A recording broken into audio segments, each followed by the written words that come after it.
Folks, we are going to get started. The North Hunterdon-Voorhees Regional High School District Board of Education meeting on Tuesday, May 19th, 2026 is now called to order.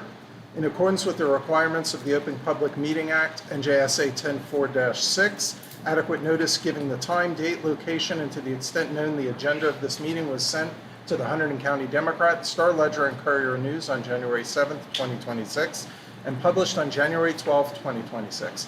In addition, notice of this meeting has been posted at North Hunterdon High School and Voorhees High School, provided to the municipal clerks of Bethlehem Township, California Borough, Town of Clinton, Clinton Township, Franklin Township, Glen Gardner Borough, Hampton Borough, Highbridge Borough, Lebanon Township, Tewksbury Township, and Union Township, as well as other interested parties, and posted on the legal notices section of the district website.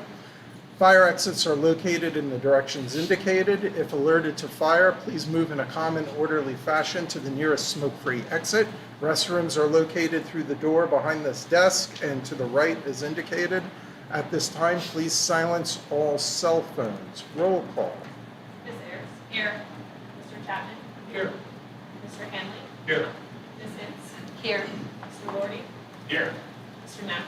Here. Ms. Mezzanotte? Here. Mr. Morgan? Here. Ms. Reyes? Mr. Stanton?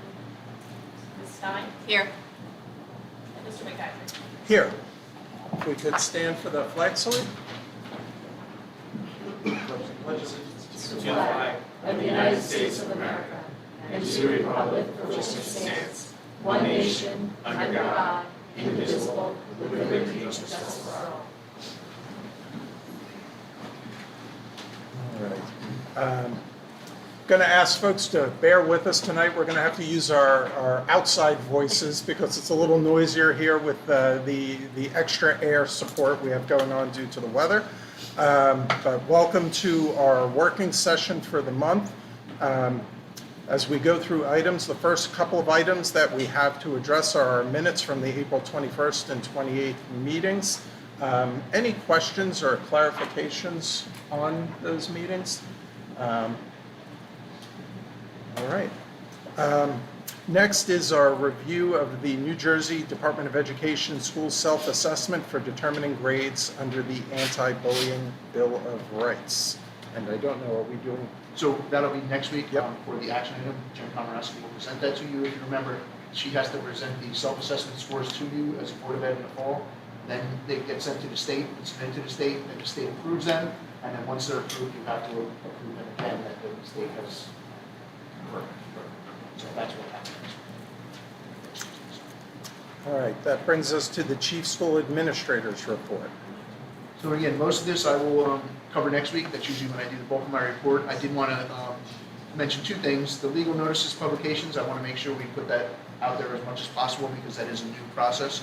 Again, we're going to link it here so that all of our meeting changes, things like that, will be posted on our website on the legal notice publication. I did want to also just publicly thank all of the staff, faculty, administrators, students, and parents for their cooperation yesterday with the swatting incident that we had at Voorhees High School.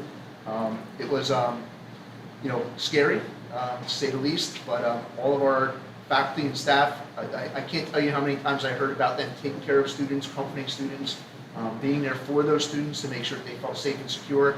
The students themselves keeping a calm head and being able to get through, something as traumatic as that. And then, just the way it was managed, I think went very well. And law enforcement, I can't even say enough about the response. If anybody did get a chance to drive by there, you would have thought there was, it was scary to see. But we had police officers responded from Reddington Township, Tewksbury Township, Lebanon Township, of course, Highbridge, the Sheriff's Office from Hunterdon County, the Prosecutor's Office from Hunterdon County, and then the Sheriff's Office from Somerset, who has the bomb sniffing dogs, and that's they use to clear the school. So Hunterdon County only has drug sniffing dogs, and so these are specially trained in Somerset. And we got some very good kudos from the Sheriff's Department who functions in this whole area of Somerset and Hunterdon especially, and they were very happy with our response. So thanks to all the first responders, police officers for making sure that everybody was safe. and it was, you know, a learning experience. We're going to take, you know, what we learned from it and tweak a few things and improve our systems, but I just wanted to publicly thank everybody for that. Thank you. Rich, Brendan, if I can. The one thing that I wanted to call out, you said the way it was handled operationally. I think the way the communication was handled by the office, excellent. The constant updates, I guess, that came from Juliana, I don't know, you facilitated that. It seemed like they were, as soon as new information was available, it went out, and then followed that up with what you had put out today. I thought the communication piece was spot on all around, keeping everybody informed at all times, and it speaks to a lot of, which I think, I don't know if it happened with you guys, but a lot of people flooded to reach out to us, or they did to me, and I didn't have much information, but information flow coming from the office was excellent. So, Thank you. good job on that. I appreciate that. Anything else that you wanted to? No, that's all I just wanted to mention, unless there's any questions on any of the reports. All right, I just have a few updates. First, on my report, you'll see there's a resolution, 052626, urging relief from rising public school employee healthcare costs. This was sort of coordinated with Tara and Kathy Poria, if you recall, as we had budgetary conversations through the budgeting process. We began to focus both on the transparency in the state funding, and we passed that resolution at our last meeting.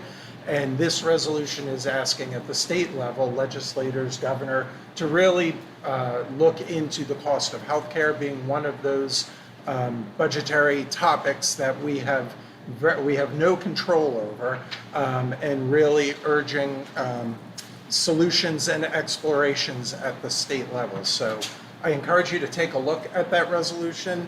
I don't know if anybody had a chance, thoughts about it. We'll, look to vote on it next week.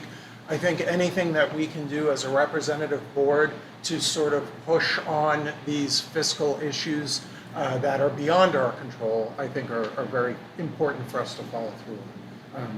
Anything, Brian? No? Yeah, I like all of it, and I think it's a good thing to put out there for our government, New Jersey government. I do have one, I don't know who wrote this, they did a great job. Yeah, I think school boards has been working with boards on Okay, this. so it might be kind of boilerplate, but there's one question I have, and that's about in the language. It's, if you go on the first page, it's the second to last whereas. It made me pause to think. So for families and students, these districts serve the downstream consequences, including district deficits. It almost just made me ask the question. It's not really about this agenda, or this resolution, but can we run a deficit? I thought we were not allowed to run a deficit.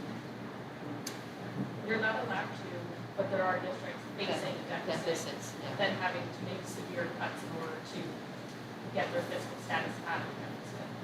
The districts that go into a deficit have state monitors and are then taken over by the state and are run by the state. Okay. But I guess if I'm understanding your question, it's this idea that the healthcare expenses are causing districts to either go into deficit and make cuts so as to make themselves whole. My thinking was that we would always have Right. to cut. We could never run a negative budget. That is true. And so, my mindset is we don't want to put language in there that allows it to be discounted because it looks like we don't know what we're talking about. We're just being inflammatory. Okay. And this is a very minor example, Right. but if we can't run deficit, if we can run, if it happens, if this has happened, just never us, cross our fingers or whatever, that's fine. But I just didn't want to put something that was absolutely false. So, Meryl? Is there a better way to say it? And I was wondering if you were suggesting risk versus run. Yeah. it really, If it can happen, I don't have a problem with it. I just thought, well, wait a second, I thought we couldn't do that. Right.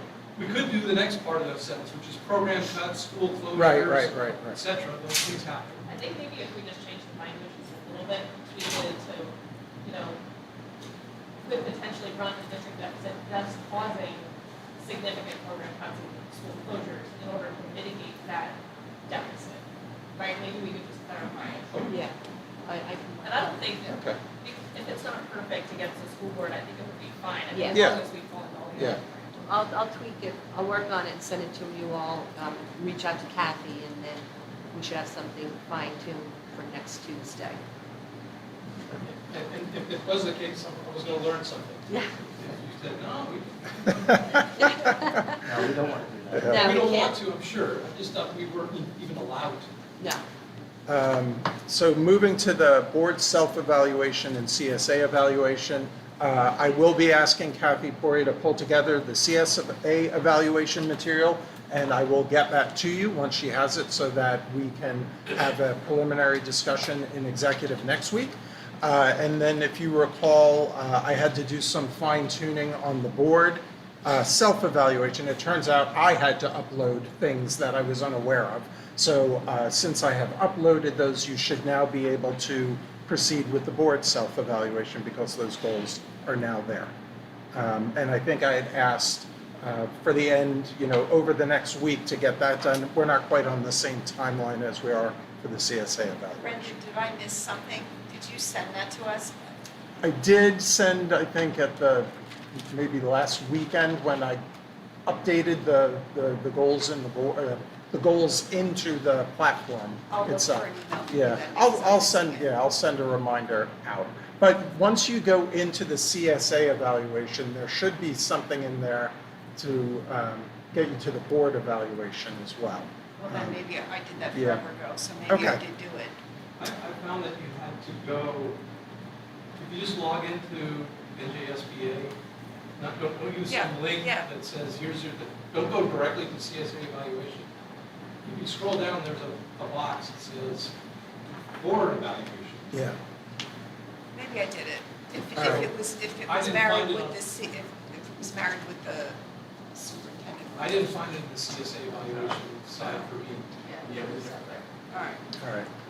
Yeah, I'll take another look and just make sure, because I did put a communication out, so I can kind of resend that, and that might have the link in the direction. Andrew?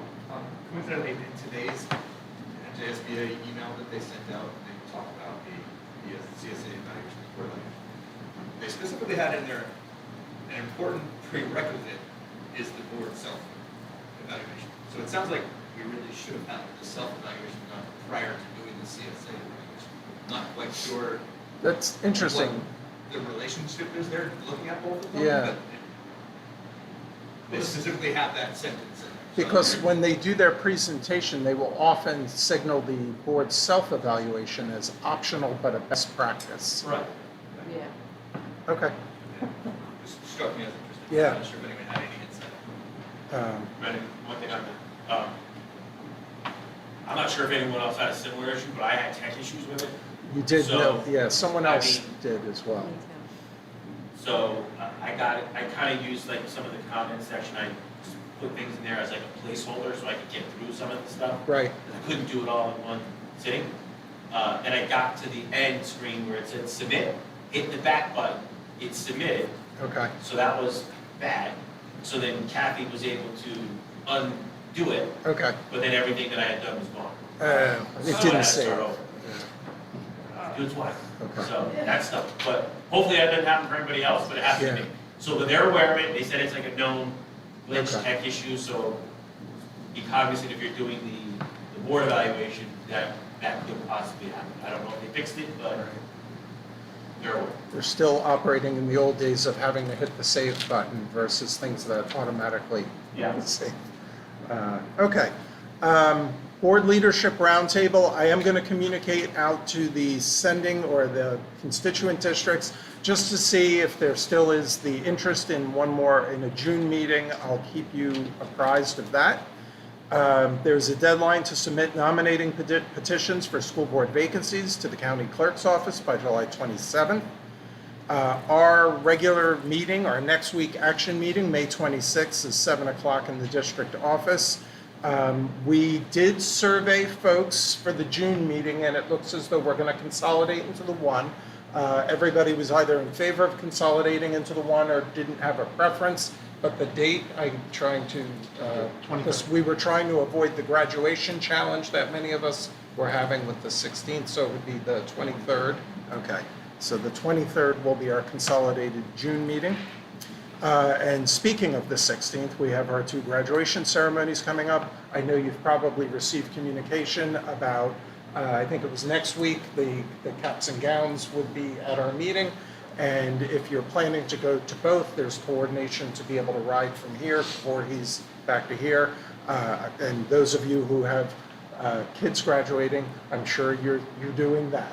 And I want you to do that, and I want you to enjoy that. And we'll be in touch about the process of that too, as far as. I think I'll say, for those that weren't here last year, it was pretty seamless. So when you had set up that bus here for us, it was the easiest way to do it. So assuming you're gonna probably do that again. Yeah, we're gonna do exactly what we did last year. That was great. Yeah, and, you know, it's right on the money as far as time. There's not a lot of wiggle room. But again, we'll communicate all those details, but we get done with Voorhees, we sort of hightail it to the bus, Yeah. get on the bus and run down, and then hightail it to the stage. And start the ceremony. Any other questions or clarifications, Brian? Yeah, since this is a working meeting, I don't quite feel so bad, but I'd like to go back to the previous agenda item and ask a question about the monthly reports. We can either do this year, this week, or next week. If I can answer it now, I will. Voorhees, April 24th, is that what you're gonna ask about? yeah, Yeah, yes. half the students. Yes. I couldn't figure that one out either. And I have 2 kids. Just take your kid to work there with Is that what it was? It was Yes. also, Yeah, it it was was April the, 23rd, and that was April bringing 23rd. childhood. 24th. 23rd. and so a the trip to. Oh, no, 23rd, you're right. 23rd. You're right. The band was on it. 56%. And that was taking child to work day. Yeah. And I a don't think band all trip? those students were not in school. I think they were busy doing the activities that they've set up for the students, and so they weren't in class and got marked out to the class. Fine. Thank you. I think several of the clubs help out, like And was there a band trip? Wasn't that the music trip, the Voorhees music trip, were they? That was They before did the, go to, before. the Voorhees one was, You know, I thought they were in Florida. they went to Disney, yeah, Yeah. but I don't think it That was the was same day? that but day. those wouldn't have I think it been was there, the week right? before when it came They're back. like excuse, they don't get counted. You know, it might have been Teen Arts though, too. Yeah, it was something, they There were, was something there was else some reason. happening that week, yeah. Because I remember the teacher that took them, you know, Mr. Reynolds, he said to me, he said, yeah, I just got back from Florida and now we have Teen Arts tomorrow. Yeah, there was some, I think there was an additional reason, there was, kids were out. But I can look into that before next week, Brian, just to make sure. Sounds reasonable. Stephen, did you have something? No? Okay. That brings us to our opportunity for public comment. During this portion of the meeting, the public is invited to address the Board of Education with comments. You're requested to sign the register provided and state your name, municipality or residence, group affiliation if applicable, and direct your comments to the school board president. While all comments will be considered by the Board of Education and a response may be forthcoming if and when appropriate, individual school board members may not respond to the speakers at the time of their appearance. The public comment period will be a maximum of 30 minutes in length unless there are unusual circumstances. You'll be allocated 3 minutes to speak and no one will be permitted to speak more than once on the same topic until all others who wish to speak on that topic have been heard. Please keep your comments respectful and non-defamatory and maintain the level of decorum appropriate for a public meeting where students may be present and in the audience. Do we have any folks who would wish to speak at this time?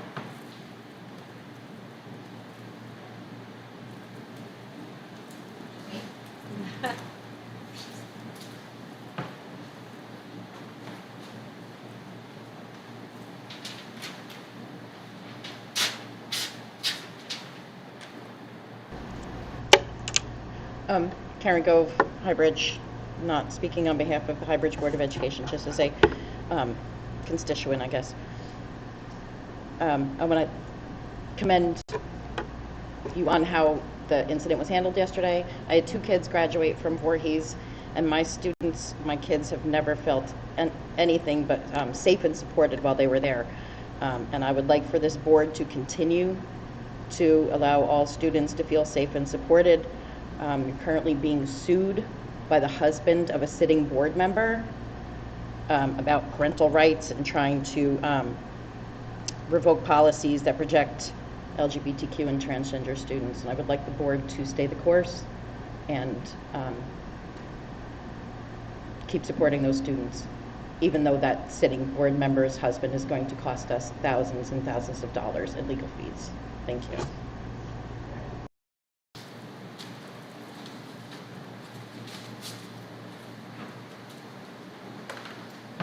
Any additional comments from the audience? Okay. All right.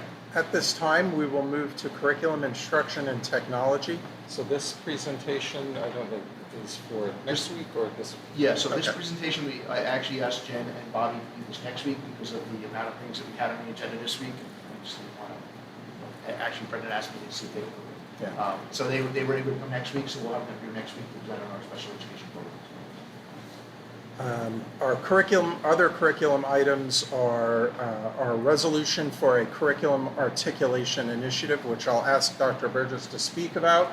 It's also an interesting byproduct, I think, at the coordination of, among sending districts as a result of roundtable and superintendent conversations. And then we have the PD plan and home instruction. Yeah, so I can take these one at a time, but the resolution for the curriculum articulation, that came out of our articulation group as superintendents. So once a month, all the superintendents from all of our sending districts, meet here, and we talk about things that they can do for each other. We talk about things that the high school can do to help them and things that they can do to help the high school. And out of that conversation came something that, the idea came up that why can't we develop some kind of a curriculum initiative where we can have K-12 curriculum be decided by that whole group and then have that be managed through like the Hunterdon ESC, who's an organization that could manage some funding and also some programmatic situations for it. So this resolution is basically the board showing support for that idea to try to do shared services, build a curriculum consortium that would allow all of our sending districts to be on the same page as far as curriculum and develop sort of a K-12 curriculum. And then, once all those things are going to happen, the actual devil in the details will come to you as we develop all those. Like if we do curriculum director, it's going to be a district-wide kind of thing.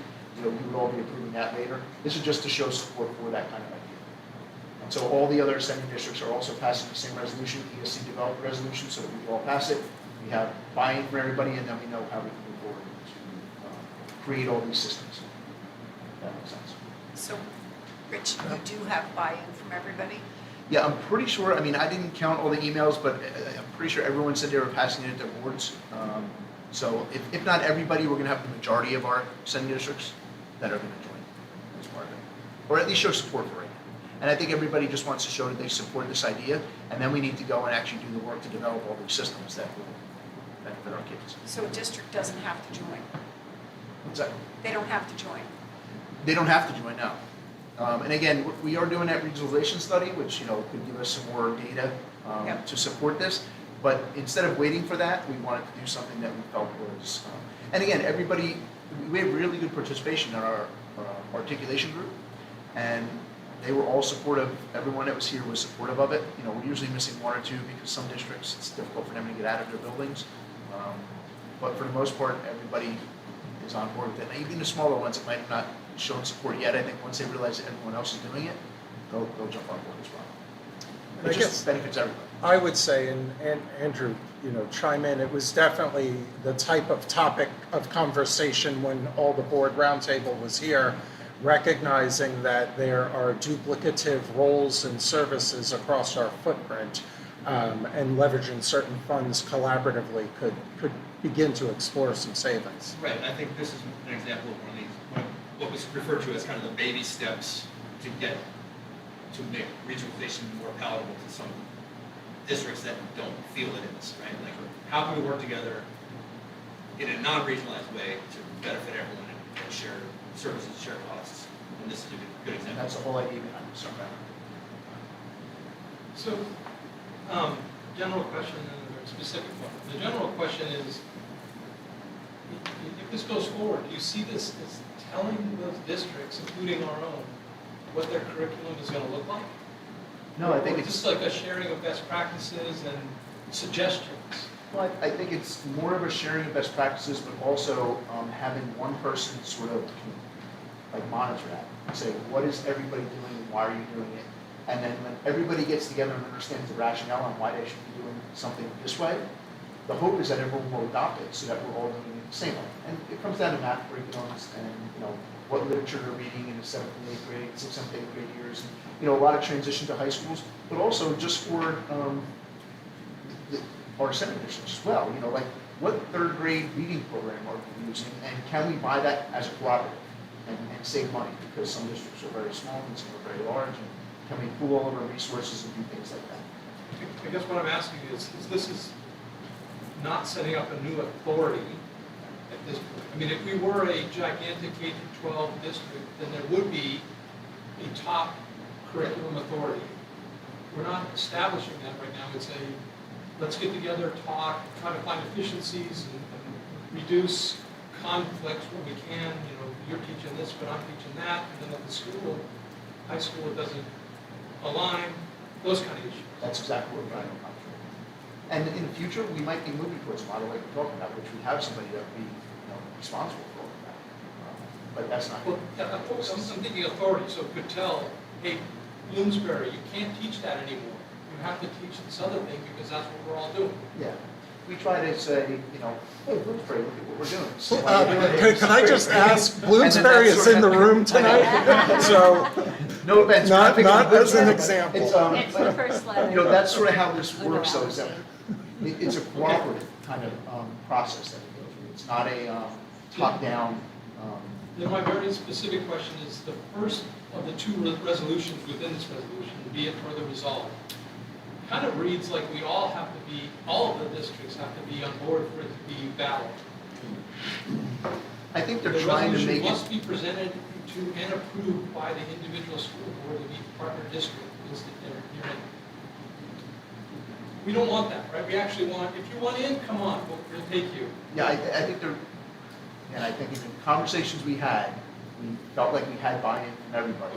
And this resolution was supposed to encourage everybody to become a partner. It passed this resolution to show the support from a board level that they want to be partners. So if somebody didn't from this list, I don't know if that invalidates the resolution. It still shows that this board supported it, and the other boards that voted on it did as well. And they can join this. Right. And they can always join after. Because I think as a lot of that work exists right now, it's leveraged through our own articulation processes with the sending districts. And I know the sending districts, they're individually tasked with spinning up a lot of this work with their own staff, personnel, time, energy, and money. So there are those opportunities to have these efficiencies built in. And then when it comes to math programs, where kids are at different levels, ELA readiness and things of that sort, there is the opportunity to leverage a broader system for that. Meryl? So 2 comments or questions. So whether I as a board member support the resolution I do want to consider what my sending district wants to do. Sure. Yeah. So I wouldn't be supporting it in a vacuum as a board member on the high school if I thought that my sending district that I represent was not in favor of it. And I'm hearing you say that they The superintendent there was, and I believe the superintendent at your sending district is bringing it to your board to approve as well. I don't know if they've approved it yet, but I think it will be considered. Okay. My other question is, and I think you partly answered it, but in terms of talking about what the curriculum would be and some of the other issues, who leads it? Is this just a discussion? So who's deciding what the 3rd grade curriculum should be? Who's the leader of all of this? So right now, every district and their Board of Education has the authority to decide what their 3rd grade curriculum is, right? And this resolution doesn't take that away from it. What it's doing is it's trying to set up a system to encourage the superintendents in these districts to work together Okay, to make sure that whenever possible, we're on the same page. There's nothing binding here that says you have to use X, Y, Z for any kind of subject area. It's just the intention of this is to make sure that districts are working together to try to make sure that students are well prepared for not only high school, but, middle school, right? Coming from the 5th to the 6th grade level, they want to make sure that students are at the same levels within our sending districts so that they're not playing catch-up then in 6th, 7th, 8th grade. And it's fascinating. Actually, Jen from Tewksbury actually was sort of the lead on this.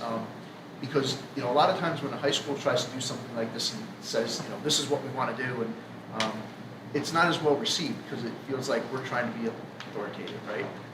This was actually developed by our K-8 superintendents. They want this. And at the high school, I think it's a great idea. So I was really excited that they came up with this sort of on their own accord and that they want to move in this direction because it'll help us, I think it helps them, I think it helps everybody. Other questions? I guess one question. Also, if I'm understanding, isn't a big part of this is to kind of level set the kids coming into the high school, right? So each kid is trying to get them to the same level because we have kids coming from different districts doing different things, different skill sets, kind of have something similar to try to get them up to par with each other, right? Without a doubt, and for this board's consideration, that's probably the most important thing. I agree. Yeah. That transition from 8th to 9th grade.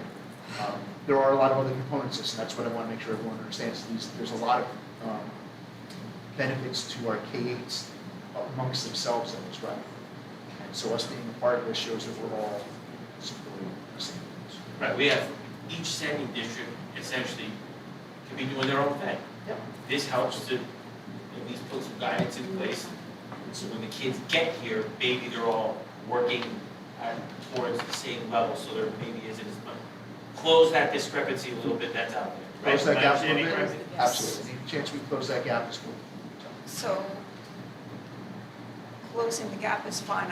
This is probably going to sound silly, but I don't want any standards lowered. No. So I don't want any standards lowered Oh, so yeah, that yeah. so that the gap gets closed. Yeah, no, I understand that. And again, I understand that. That's not really up to me. Again, that's up to our K-8 Board of Eds and their superintendents. But I don't think anybody, knowing the people that I sit around this table with on a monthly basis, they would never lower their standards for their students. If anything, they're looking for ways to continually strive to get better. So this resolution does establish a K through 12 curriculum director? It does not. That's an idea that they wanted to put in that resolution because they felt like that was going to be something that would, eventually, if we can do that, that would really make a difference. Okay, Because so then you this would is have just- somebody in charge This of is it. just that an is- idea that we're voting on right now. Yeah, we're not. And then when these next steps are made, if there is a curriculum director appointed or suggested, that'll be a further discussion. And we're actually evaluating models from other school districts. There are regional high school districts that have this consortium, right? That usually is run through like an ESC or somebody collect money and everybody gives in like a per pupil, cost of what it would cost to pay a curriculum director. That person becomes a K-12 curriculum director, and then it gets paid through the consortium, and then that person works for all the districts. And that's why they wanted that in here, because that's the idea. Yeah, and it sounds like there's a lot of potential shared services, like you said, that could be consolidated, and, as far as even just the softwares that are used, it's like, oh, well, we're gonna use this for our 200 people in every single school, middle school, elementary school, they've got 200, 600 this, but if you're like, we've got 3,000 people, we're gonna, then you might get a cheaper rate for that software and things like that, or they're using pay schools and we're using power schools or this and that. So, well, why are we all using different things for lunch when we can all be and save some money here? So it sounds like a way for things to be thought of and kind of just save for everyone all around. That's exactly what the intention here is. Professional development, that was another one that popped in my head as you were speaking, which is, there are some districts that might have 2 teachers they need to train in a certain product, right? And then another district has 5, another district has 8, another district has 4. Instead of having a training for 4 different groups, you have one for 25 people and you get everybody trained. Yeah. So that's what they're trying to do, is get all those things. Yeah, I think it's great. Rich, is there any district actually implementing this right now? Well, Not in ours, but somewhere else, that we can try to yeah, we have. plagiarize or steal some of their ideas? Absolutely.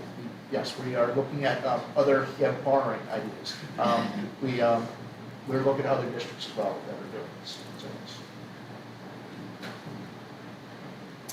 All right. I didn't know if you wanted to speak to the professional development plan and home instruction. So I don't know if there's any questions, any of those. Home instruction is typical, I think, especially this time of year, for what you'll see on there. And professional development plan is a state document that we have to fill out. Rich Brown chairs a professional development committee that meets and talks about what our professional development needs and priorities should be. And that's how the plan came up, right, Rich? Is there any questions on the plan, or? Brian? Not on the plan, not on the development plan, the home instruction. Oh, okay. So you had started this, it's adding the rate at the bottom of that page, Oh, yeah, look at that.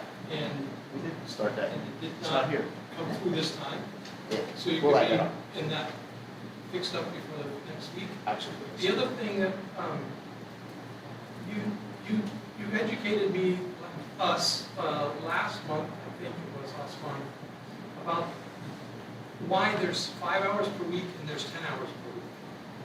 Is there any text that you could put at the bottom of the page as well that explains that? Like, I think 5 hours a week was for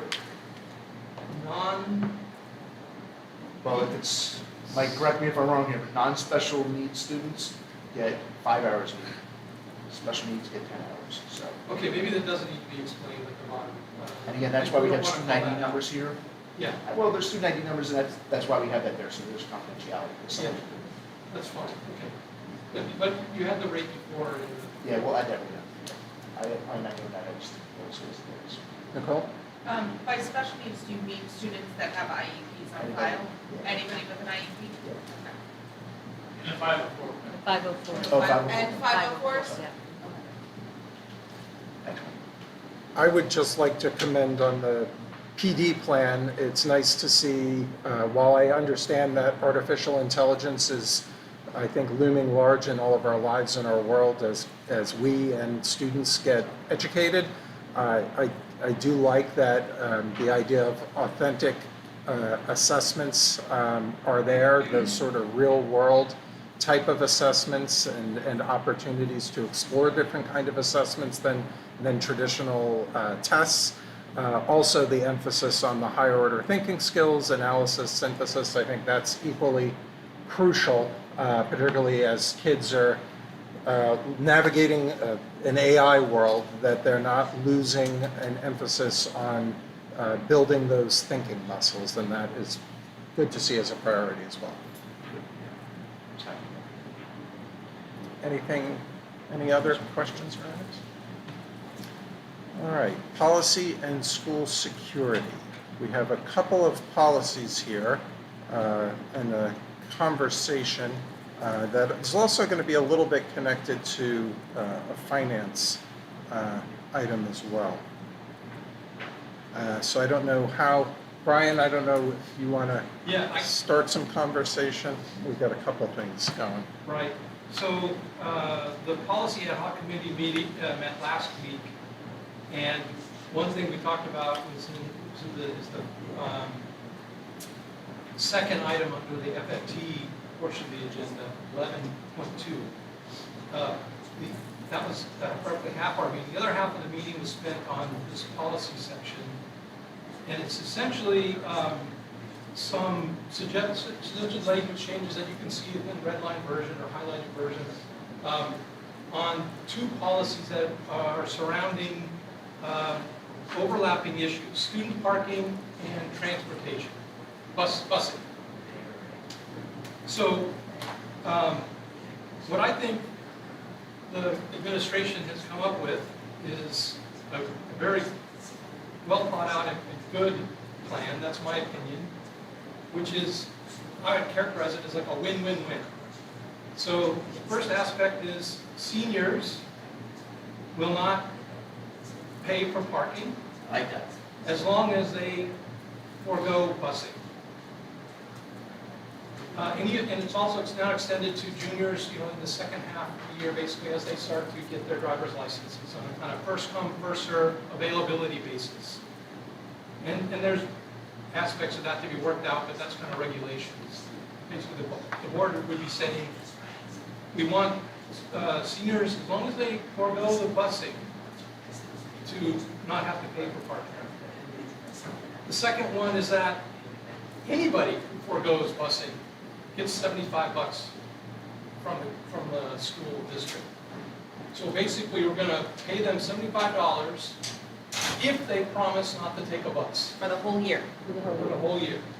This Yeah, applies to yeah. both seniors and anybody who's getting dropped off in that monstrous drop-off line, at least at North. If they, and so if they don't wanna, if they can say, we won't take a bus, we already park in Beaverbrook, pay $75 a month to do it, now you can just, you get a $75 if you wanna do it that way. We'll pay you to not take a bus. And then the third win is that the district now has reduced the number of buses, or at least, you know, how long the bus routes are, but basically reduced transportation costs, busing costs, if they get these people to forego transportation, busing. And Rich did a little, you know, what if kind of scenario based on what he thinks might be how many people would take in, you know, buy into this deal. And it would save us on the order of $100,000, the district, if we could cut, you know, a couple bus routes, even after we pay everybody who signs up for the program $75. That's a what-if scenario. So, you know, we want to, if we approve these policies next week, well, the first reading of them will be next week. Then we would be basically buying into this idea for at least the next year. And we'll see if it's a good idea or not a good idea.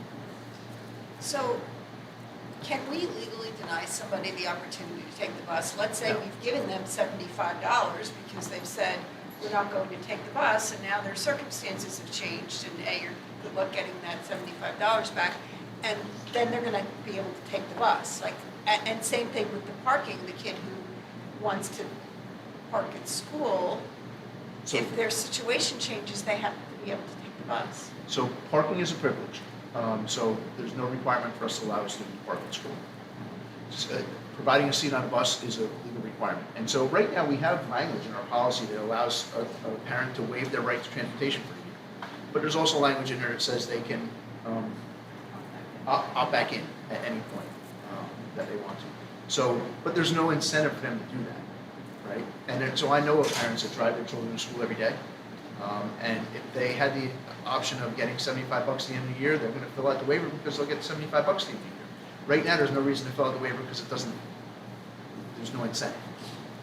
And so, but the parents wouldn't be paid the incentive until the end of the year if they kept that transportation waiver for the entire year. So if you revoke that transportation waiver and say, I want my kid to have a seat on a bus again, then you're not eligible for the $75 reimbursement. So we're not gonna give it to them first, we're gonna wait until after. And are you thinking that in the real world, like I gave a hypothetical example, are you thinking that in the real world, there probably won't be that many students who say they want their parents to drive them and then change their minds and want to take the bus or lose their parking privileges? Because you're looking to cut bus routes and you're looking to save money. That's the other side of is this. the transportation, because that's one of our biggest drivers is the cost of transportation, so being able to see where we can go. And, yeah, transportation was one of our highest costs, as we all know, so this was an effort to try to look at where we can save some money. And trying to do this, cutting some bus routes would save some time and cost, is the main goal. Which is great. So Meryl, the way you phrased it made me a little uneasy. You said, are we allowed to deny someone a bus seat? I don't think we can just say, no, you can't have a bus seat. We have to give a bus seat. But they can opt to Forego the seat. forego the right to the bus seat. Yes.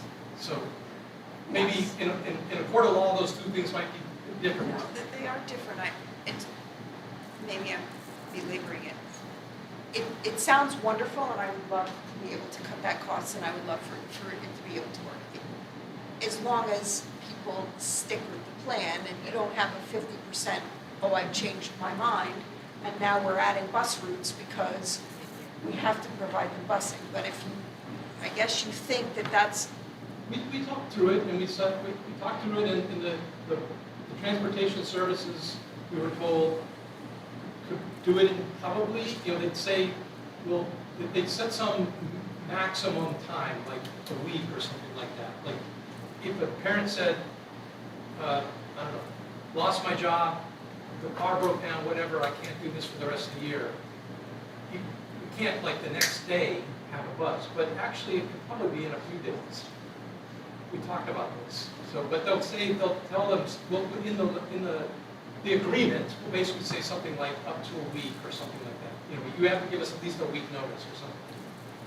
And could this cause the whole thing to fall apart? If 50%, yeah, I think now you're probably losing a lot of the advantage. And you're Because probably, you're not going to be losing any, you have to add in bus routes. Because we also talked about, you don't want any bus route to be an hour and a half or something like that. Some of them, so you can't, you have to keep bus routes so at some reasonable amount of time. So if there's just like that one person way out in the edge of our district who opts to still take a bus, it might cause the routing to not be as favorable as we hope. One of the logistics right now is our bus routes are significantly underutilized. So we have a significant number of parents and parents bringing kids to school or kids getting rides to school. So we are funding bus routes left and right that are underutilized. So this is an opportunity that if a typical bus route is $100,000, and if every kid on that bus route said, I'm not going to take that bus, we would pay out somewhere in the vicinity of $15,000. It was $100,000 for 2 buses. $100,000 for 2 buses. We would pay out outright roughly $15,000 per bus if every kid waived it. But then we would reduce 2 bus routes, which would save us Go from 100 to 150. 100 to Some of our 150,000. routes start at 50,000, but they go upwards of almost $80,000 to $90,000 per route. So I mean, it could be anywhere in that scale, depending on which students opt out and how we would consolidate the routes. and then, Andrea had a question. yeah, I mean, I guess this is a little bit more about the routing software. I guess we don't run our own buses, so we don't own the routing software to model this out, correct? So we were kind of doing a little bit of modeling without, really being changing what's right. We have to make a lot of Assumptions. Okay, I didn't know if there was any way to get a better assumption, better modeling, but it sounds, I just wanted to ask about that. That sounds okay. I was wondering though, if we free up buses for regular routes, does that help? I know sometimes our sports teams and after-school activities, even after school, we don't even have late buses on a regular basis.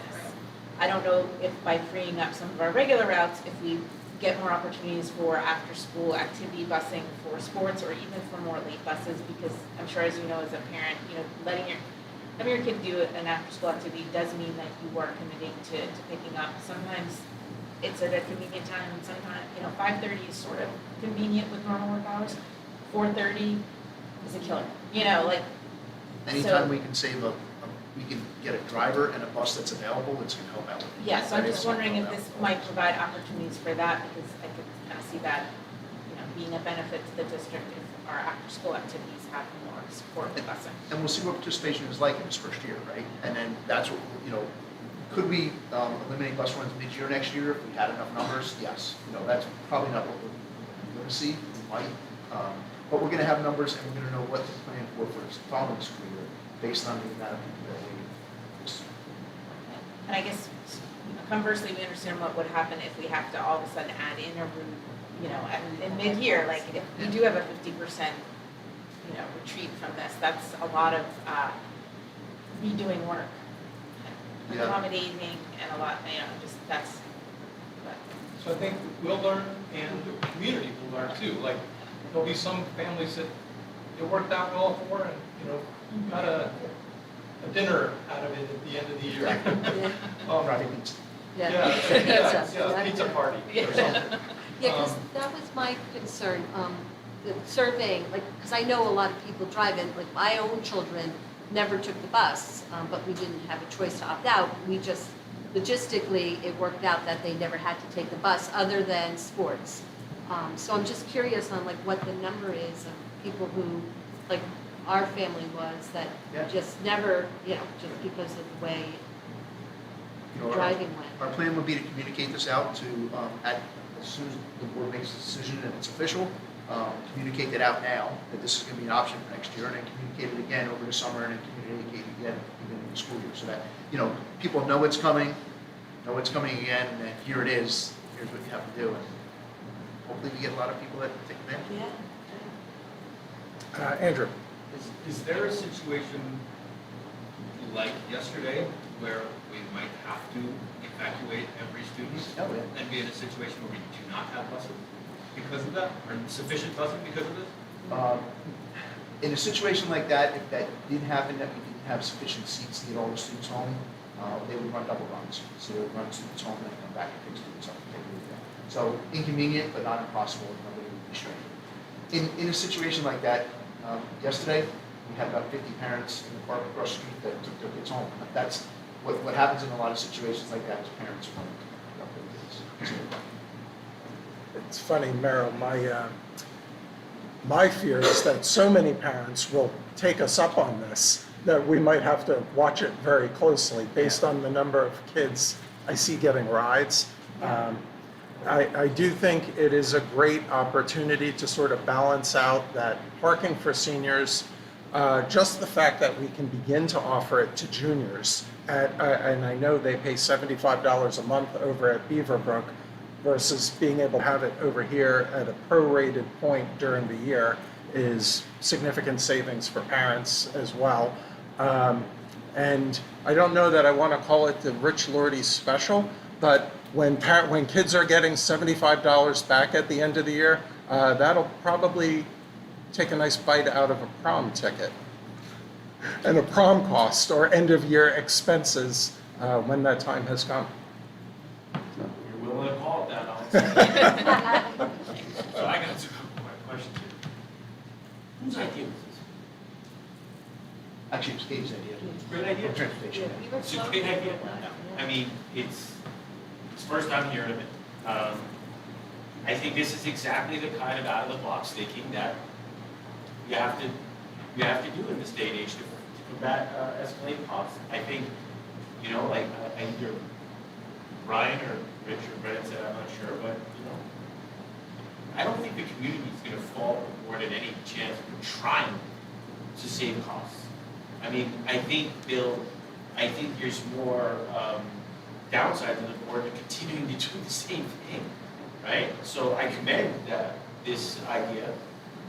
I think it's great, and I think to Merrill's concern, and kind of Brett had mentioned too, I think there's going to be a significant, I don't know, but I think there's going to be way more people that opt in than might have a change in circumstances. And that's obviously going to happen, right? I think they'll probably be the outliers. And I guess my other question is the bus run is I think you said it could range from 80 to 100,000. Is that right? Somewhere from 60,000 to about 90,000. So your projections are based off of eliminating 1 to 2 buses?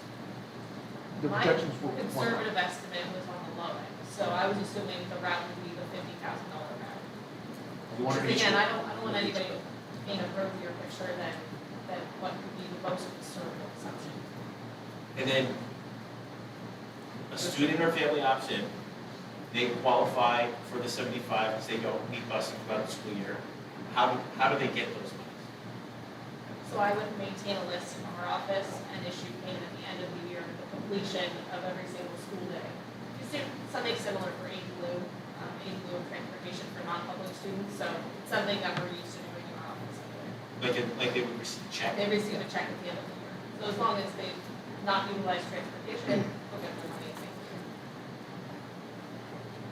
of the year. I think part of the conversation as well was that if somebody did opt out of their seat on the bus, even if they faced a hardship at some point during the school year, as long as that was, not an extended period or the rest of the school year, as long as they then opted back out of their seat on the bus, they would still qualify for the $75. Was that? Yes. If there's, and again, some of this language is state code, right? And part of that is the hardship language. And so if somebody had a hardship and they needed a bus for a week, we're not going to say you lost your $75. Okay. But if they, they're going to need it for the rest of the school year, then that's a different story. So. Yeah. And to jump on that, with the hardship though, isn't the point of a hardship like to alleviate financial burdens from people? So if we, granted they're giving up that seat and, traditionally you would lose that $75, but it's because of a hardship, which I assume has specific guidelines to qualify for that hardship program, so to say, shouldn't those people facing a hardship still get that $75 back? So, and again, the nice thing about the language is hardship is a, Loose term? I wouldn't, not loose, but it's, In that a can be sense. interpreted different ways, right? Sure, okay. So, again, there's going to be certain situations that we might say, you know what, based on this situation, you don't lose your weight. Okay, so it's already kind of written that way in a sense because hardship can be interpreted different ways. We can, case by case. I mean, Once it's fulfilled, we'll have to look back at that, Yeah. but we're going to be human about it. If Yeah, that's yeah, what I you- just make, if it's written, then maybe it should be, just make sure that it's Clear. clearly, understood, or that there's no way, I don't know, I just feel like if it's a hardship thing, a financial hardship reason, like school lunches, people qualify for free lunch, and, Yep. you're gonna get that free lunch because of financial, so same type of thing, in a sense, if there was a reason that qualifies, and it'd have to be something like Brian was saying, maybe, both parents losing their jobs, or something crazy, happening, unfortunate to put someone in that situation, but it just seems like that should still be waived to that person if that's their situation. I don't know. Maybe, I don't know. Just a Again, thought. I think we'd have limited hardships like that, and the ones that are, we're going to look at it on a case-by-case basis. Yeah, if it can be looked at case by case, then whatever I'm saying is already in there, so. Yeah. Well, I think the idea of like free and reduced, those are students when it comes to things like AP exams or other school expenses there's always due consideration, right, for those students. Andrea? And then Andrew, Brian. Yeah, I would just say a hardship, there's the opposite, somebody gets a different job or gets a job and then they can't drive their child to school. I think that should also be, a reason to allow a change, not just a hardship, because that, is a meaningful change in the family situation. Maybe it's for the better, but I don't, I'm not saying that you get the money back or not get the money. I'm just saying that should be considered, if a parent has a significant change in a job, whether job loss or a new job, that means that they can't now drive their child, that, I think that should So also there's be two different things. You can always rescind your waiver Okay. and forfeit your $75. But if there is a hardship, that hopefully would be a temporary solution, but, we would provide that transportation and not say that, Yeah, the transportation is the given, right? I can agree. My interpretation is we've lost track. We're not charging anybody to take a bus. Right. Right. yeah. We're never going to charge somebody to take a bus and then give them money back later. So nobody gets charged a bus, whether you're Elon Musk's kid going to our school or in a hardship situations. Yeah, those seats are for. It's just, if you can allow us to reduce the amount of buses we do, then we're gonna say, thank you, in a way. Right. Because we get a benefit, the district gets a benefit, so. Thanks, Brian, that actually ties it in a lot better, that clears it up a bit too. For sure, makes it, what I said, a little less worrisome. Yeah. Andrew? Just want to clarify one thing, because I kind of heard two different things, which I think I understand how it works, but I just want to clarify. Eliminating parking fees if you opt out of busing. Correct. So, But it's not really eliminating parking fees. There's still a parking fee, but yes, we're giving you $75 to go towards that parking. we're gonna Yes. reimburse that parking fee. Okay. And that's the incentive. It's like Just a wanted to make sure that deposit. was Waive on that that. in the box. Got it. It's like a deposit, a refundable deposit. Exactly, you get your money back, you waive for the whole. It's not that you're opting out, getting $75 and getting, Correct. it's one or the other, basically. Exactly. Got it, thank you. Other questions, clarifications? Hold on a second. So the parking fee for the seniors is going back. Yes, They start by That's part of it. paying, yeah, they start by paying, they waive the bus route. At the end of the year, they didn't need the bus, here's your $75. So does that mean we have to undo what was already done on the senior parking fees last year? no, this policy is, basically states that, we will come up with, we'll assign an annual fee for work. And then what we're gonna do is bring the parking fee back that was there, give them a waiver option so that they can get that parking fee reimbursed at the end of the year. And that was actually the whole idea that was planned here to begin with, and we sort of got held up a little bit because we had to, can't undo what happened. Yeah. But we can change something now that would make it, make sense for us. So what was missing before is the $75 parking now is being incentivized for drivers and non-drivers, paid by drivers, refunded at the end of the year, open to non-drivers to enable us to reduce the bus routes. Say, And obviously, Right. somebody that has a parking pass, that's an easy one for them to waive it and get it back, because they're not driving, right? They want to get the bus. Nicole? So essentially, it's not undoing what was done last year, it's the addition. It's a new approach to the whole Yeah, thing. it's a new approach to it, but the additional detail of it is that they're allowing the waiver for the bus seat, which is going to, in the end, save us additional money on Right. top of. At the end of the year, parking will cost nothing. We will potentially reduce multiple bus routes and save over $100,000, at least $50,000 per route potentially. And open up parking to juniors who will no longer have to pay private entities off campus to park. Again, juniors is limited basis, available spots. Right. We might not have a spot for every junior in May, there's a lot of people getting the license. But again, it'll help some. So the seniors that were paying for parking, had a parking pass issued to them, that was not being calculated into the bus routes, correct? We still had to provide a bus seat for every one of those Correct. seniors, because they do not waive their transportation. So, fees. so. So okay, every senior that parks right now Has a bus seat has a also. bus seat assigned to them. So even though, regardless if they were paying or not, those seniors that were not utilizing the service, because we know who was issued a parking pass, was not being pulled out of the numbers that was given to the busing company for seats on the bus. We're not allowed to, We're not allowed. You're not allowed to. We're not allowed. because the parents have to waive that bus seat in order for us to not account for that student. That's the whole point of this, is that this would give us the ability to give them the incentive to waive the seat so that they can get that parking fee back, in essence. And if you're not even a senior, you can still do that if you were driving to school. and the thought that there's, like, in our situation, there's people who drive every day, the kids don't take the bus, but there's a spot on the bus, and we're paying for that.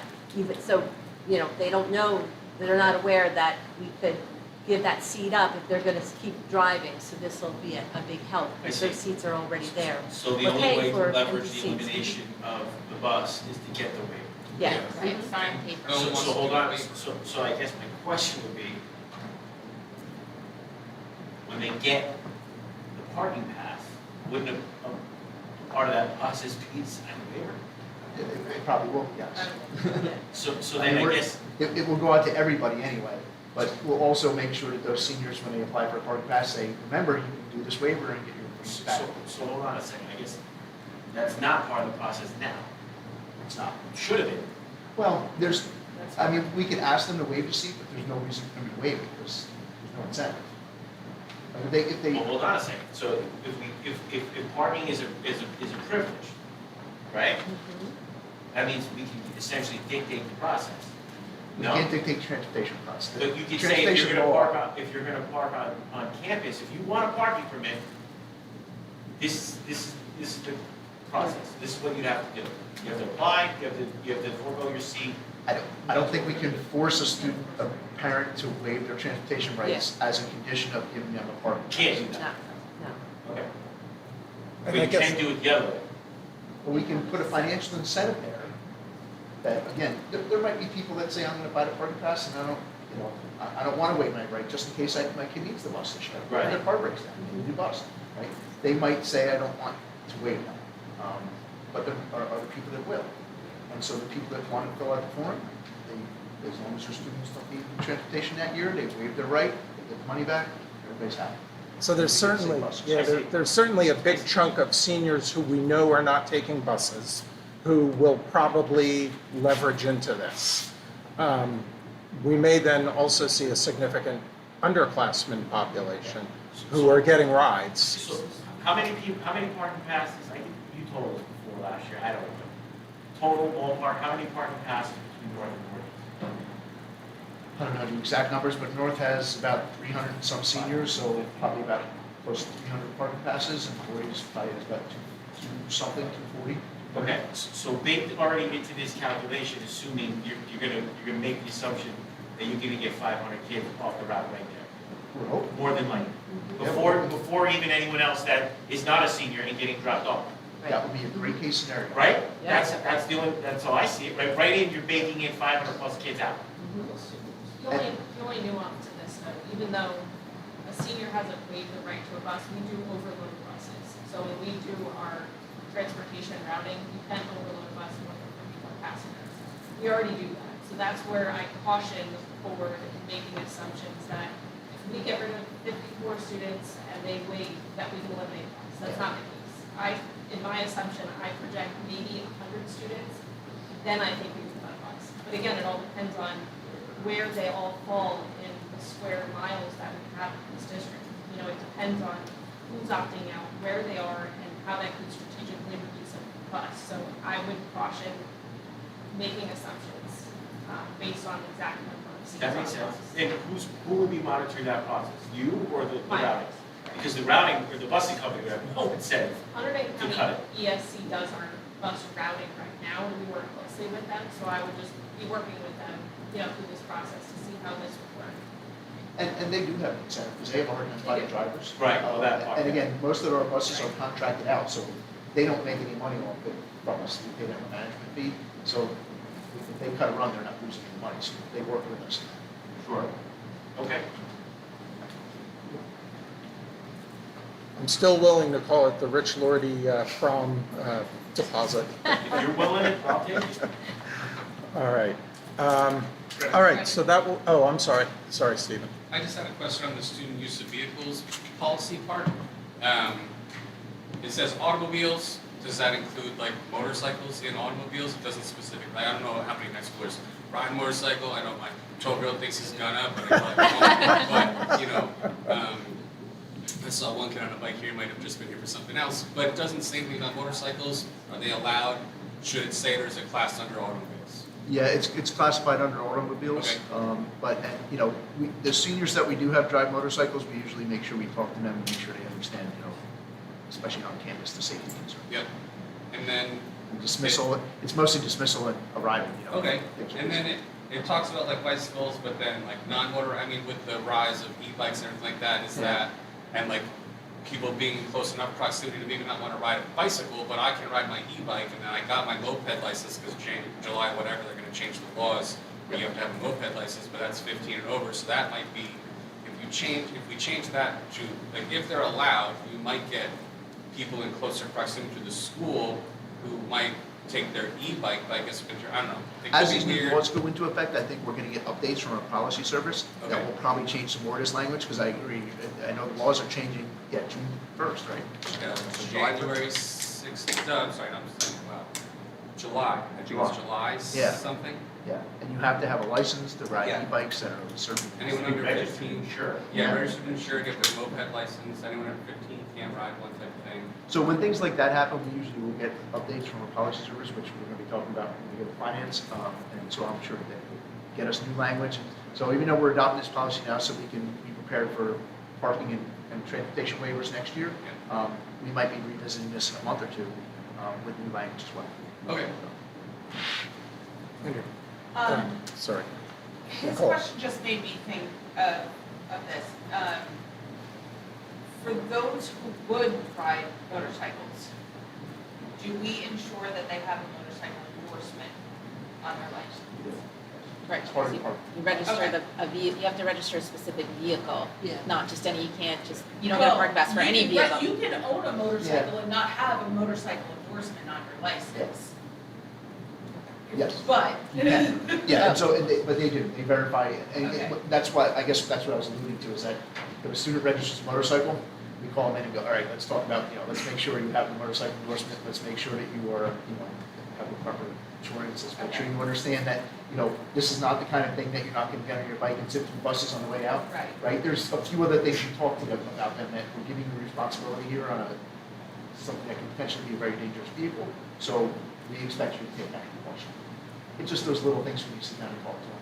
And usually the kids that are registering those, they already understand that.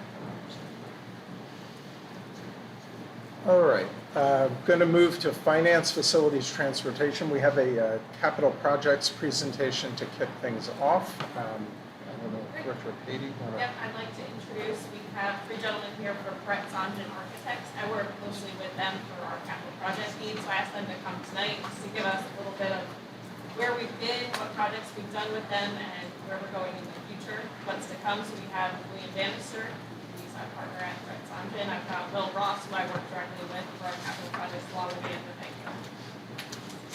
Welcome. Good evening. Is there a way for me to click through or? There you go. There you go. Ask and you shall receive. Exactly. So, good evening. Thank you for having us. I know you got a packed agenda, so we'll get through this pretty quick.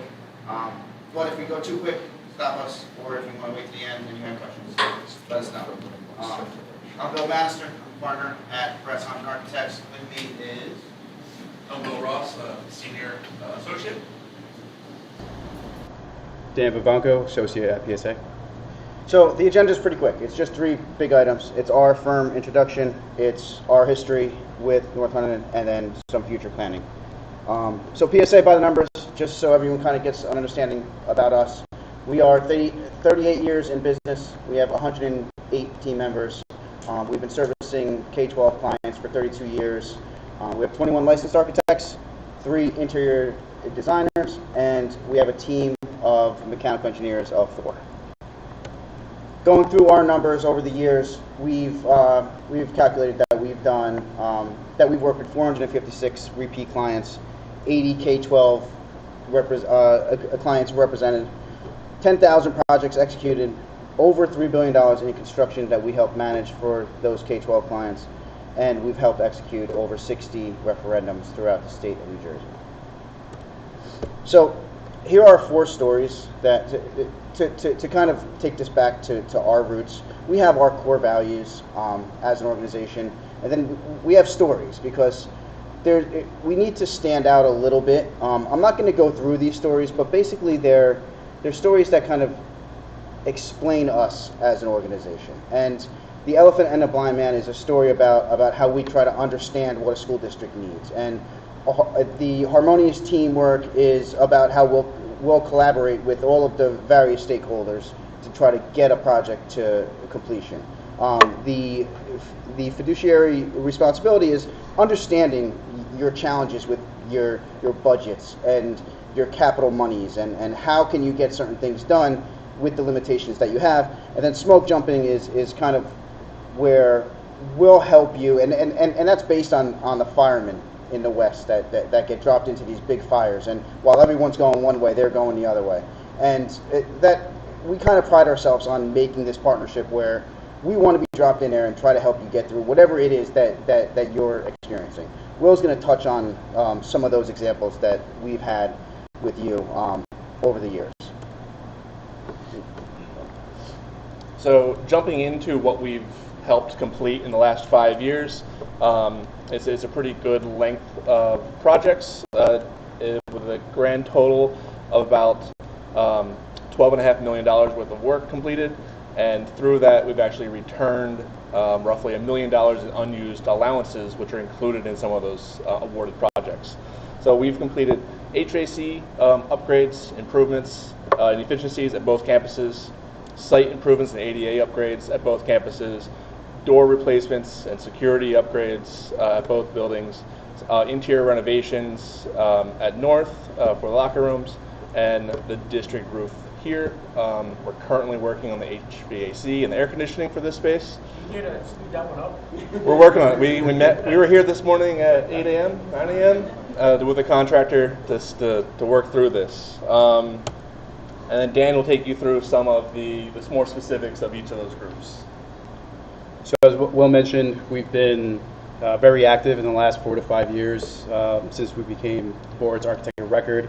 One of the bigger accomplishments that we've had was the completion of the $6.5 million of construction related to the 2022 referendum. Here we just have a list of some highlights of some of the projects that were completed at both schools. Some of them including the plaza renovation, the locker room renovation at North, and other HVAC projects at Voorhees.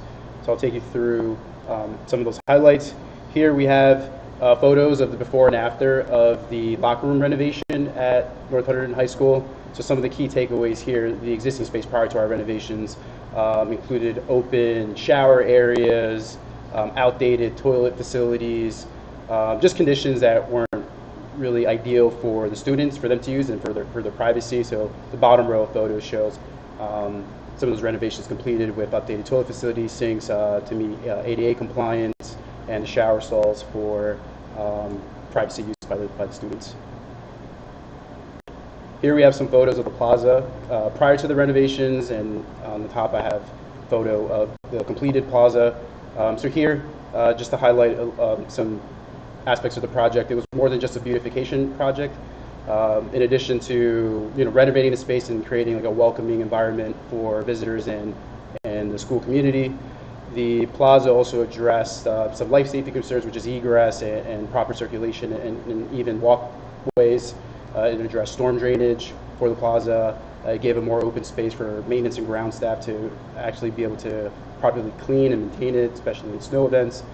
And then at the bottom, tied to this, was the security vestibule entrance over by the end of the plaza, just replacing that to give a more secure entryway at that point of campus. Next is sticking to security and life safety, or just various door replacements. So this one specifically for the referendum had to do with the stair towers and the egress doors. So again, upgrading the doors on the left, you see something that's a little bit more outdated, doesn't latch, doesn't close properly. The door on the right shows proper latching to meet not only fire code and life safety, but egress requirements, and ADA or barrier-free accessibility with the hardware.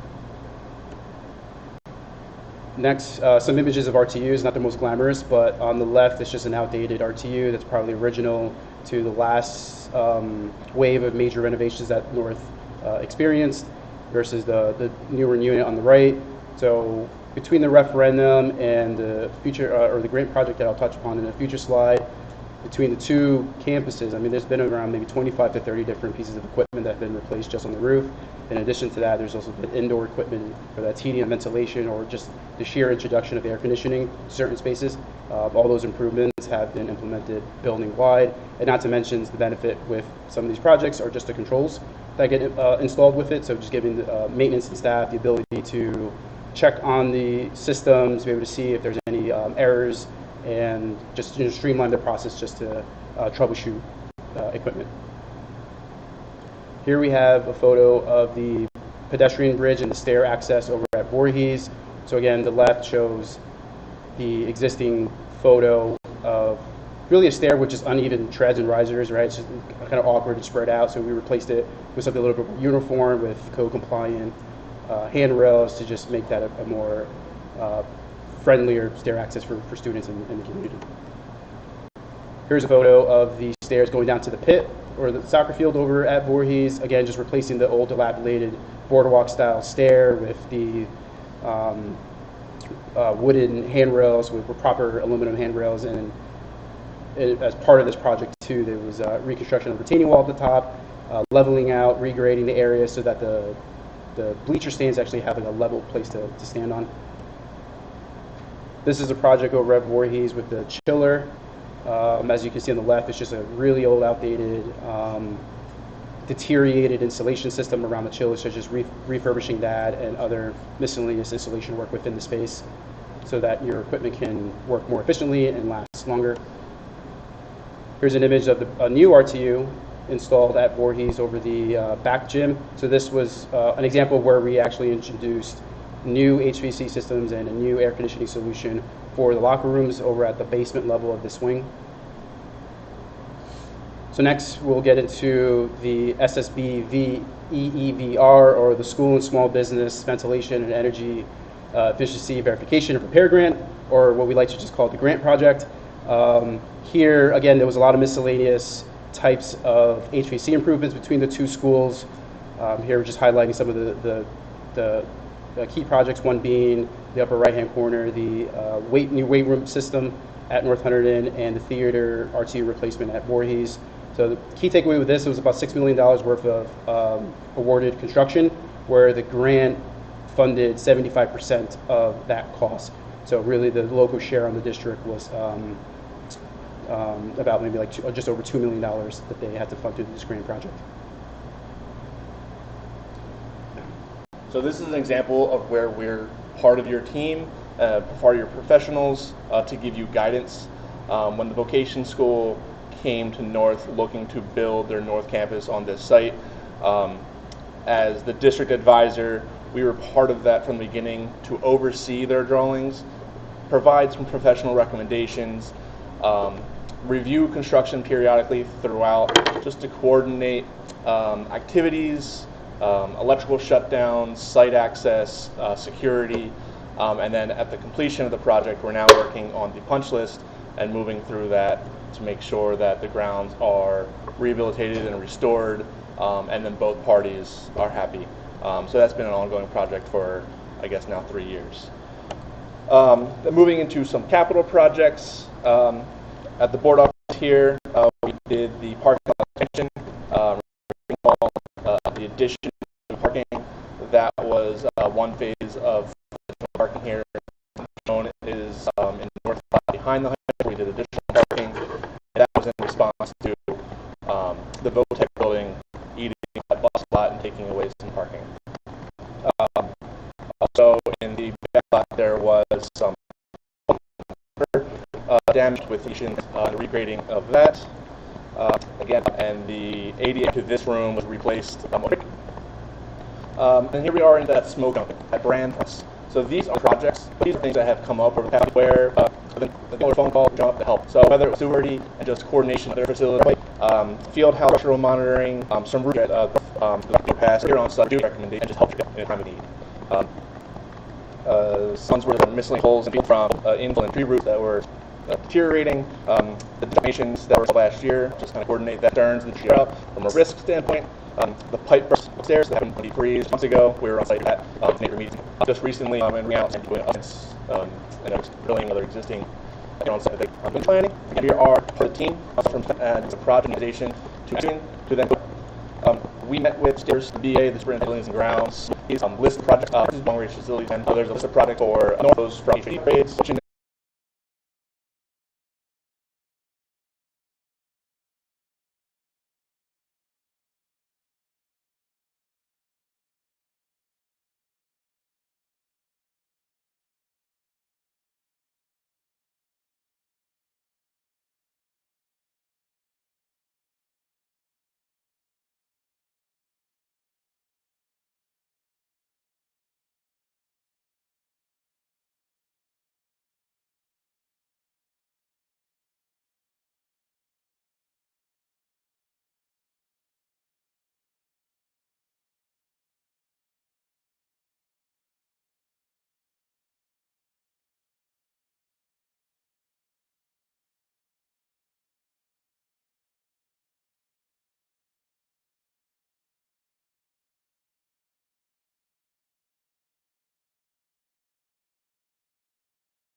Andrew? Assuming this all passes in November, when does it actually go into effect? Is it going to go immediately? Is it going to go to the next school year? When does that all happen? So if you were to look at the statute, the timing is set by the Department of Education. And everyone involved would expect it to take effect on July. If the vote would take in November and pass in November, that's what it is. More than, so the following school year. You don't need to Not appoint the any. fund school. So you'd be able to set a budget as a Right. board, That's- knowing that you have a constituent member as opposed to a send and receive. Okay. But did you say the representation would follow in July as That's opposed to January? Got it. Okay. Nicole? So maybe this is like a two-pronged question, and I don't know if part of it would be answered now or later, it doesn't matter. But we have a weighted voting system. How is that weighted vote determined? Would that be from constituents in the district? And then what would happen? I see like it would be Union Township and Bloomsbury. So how would that weight get split for the two votes there? Like how does that work? How would you determine? I can answer that for you. So at the I'm last- sure you can. At the last meeting, 6.1, no. we decided that Union's gonna be 6.1, you guys. So actually, You did talk about that already, so. I think you did. Did So talk to about it. answer your question, yes, so the only seat that, we have to add a member, right? So we have to go to 13 members. The only place we could add a seat was Union because they're at a 1.4 already. Adding Bloomsbury's population of Union brings them above a 1.5, which would allow that seat to be, that Union would get 2 representatives at 0.8 each. Okay. So nobody else's Nobody else's goes down. changes. Or Yeah. change, or Well, goes up. absolutely. Well, Because yeah. there'll be 13. Correct, So yeah, yeah. Everyone has to get adjusted. Yeah. It gets diluted. It does, it all gets adjusted, but in the end, no, not necessarily, it doesn't, we used to have, I believe, there is 13 members, but that doesn't mean we can't have a 13.1, or, like, we used to have a 12.1 instead of a 12. You know, so it is based on population, and the real, we would work with the county office to figure out what would happen now. As soon as another census happens, so when the 2030 census comes out, the county office then within the next year, they look at all the populations and reallocate all the weightings, and that happened in the last census. So in the 2020 census, Bethlehem lost, it used to be a 1.3 and it went to a 1.2. Right, And it's all based on population Yeah. and small adjustments. So Rich, if I can ask a question, just maybe for legal, I'm not sure.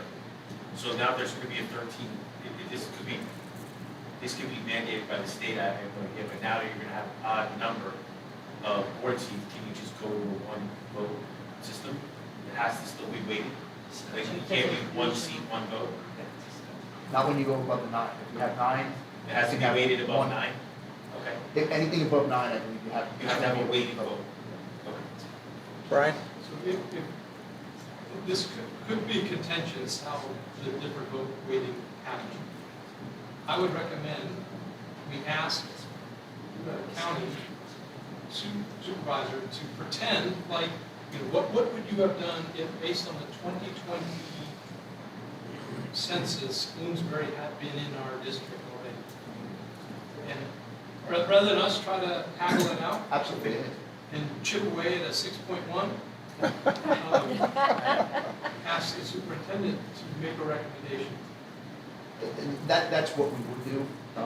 County super- We'd work with the county superintendent to make sure we got all those numbers correct. This is just really for the ballot language. We know it would end up being used, and it would have to be split. The weighting, though, all those other weightings would have to be figured out with the county. Does that get included on the ballot question, or is the ballot question just, okay? This is the language, actually, I think. for the Oh, ballot okay. question, right? That's the back, that's language. Got it, got it. That ultimately would be blessed by the county office, so technically, even though Bloomsbury does get a vote, it's explained perfectly, but the election is essentially run by you. So the county office would interact with you. Would bless the ballot question and any explanatory statement before the ballots are printed. So, again, looking at a November election, we're just in time to go through all of that so that the language is sent to the county office. I know this is your work session, so I don't know exactly when you're going to vote on this. Next week. Sorry, This so is Bloomsbury's ready to informational. go. So once you vote, we would send this to the county office and make sure we have plenty of time to get any of your questions answered, and most importantly, to get the ballot blessed so there's not any delay in terms of printing absentee ballots. And we have already worked with your special counsel. We have the draft letter that's ready to go to the executive county superintendent. We've shared it with the superintendent, so it's all ready to go, so we can move it forward as quickly as possible so that you can start reaching out to your constituents in whatever way you deem appropriate to educate them in advance of the referendum. Just to put into the public forum, like what are the advantages of this? Just, financial advantages. I mean, the financial advantages are, from a send-receive perspective, it's not much different. Okay. I think the money that our district receives from a send-receive relationship versus having them as a constituent district was just about even. And that was a part of a feasibility study that was done to show that. If you wanted to see the details are in the feasibility study, I can tell you one major difference, right? So every town saves about the same amount of money. It's $87,000 per year is the savings just from adding Bloomsbury as a send receive partner. That drops down to $78 if they're part of the district. Here's the key. No, total. No, it's total. So each town saves a few $1,000s. It's a small number. Yeah. And the details are in the feasibility study that was issued in October. Here's the big difference. The big difference is for any capital projects, as a matter of law, you can't pass the cost of a capital project onto a send receive partner. You can only include in the tuition rate a portion of the interest. If Bloomsbury is part of the district, they share in the cost of any capital project, just like any of you. So even though the savings of having them as a member of the constituent member as opposed to a send receive partner drops by $9,000, the significant impact would be felt every time you did a capital project. That's good. But it also allows us to have stability too. So, that send and receive thing, every year you negotiate a contract. This week, from a tax perspective, we know what we're going to get, and it's, every year it's not the same. Nicole? Is the feasibility study available for us to see the drive? Like on our Probably is there from the fall, right? 'Cause Yeah. We came here Yes, sorry. The last time. Last time we were here, so it came out in October. I'm new to the board in January, so I wasn't here that. That's fine. I just want to make sure that I. So I'm not Peter Wozniak, it's available to see, here it is, but I know that your board office has a copy of it, and if for some reason they I don't, will find it, we're make happy sure to it's get there. it. Okay. I'll put it in my application. Andrew? Oh, I'm sorry. Oh, I just wanted to say, and I think too, for being in Hunterdon County my whole life, Bloomsbury's part of Hunterdon County, and they're not, at what point, I think I had heard the buses getting up over Jugtown Mountain back when North Hunterdon, when we did that before Voorhees was even built.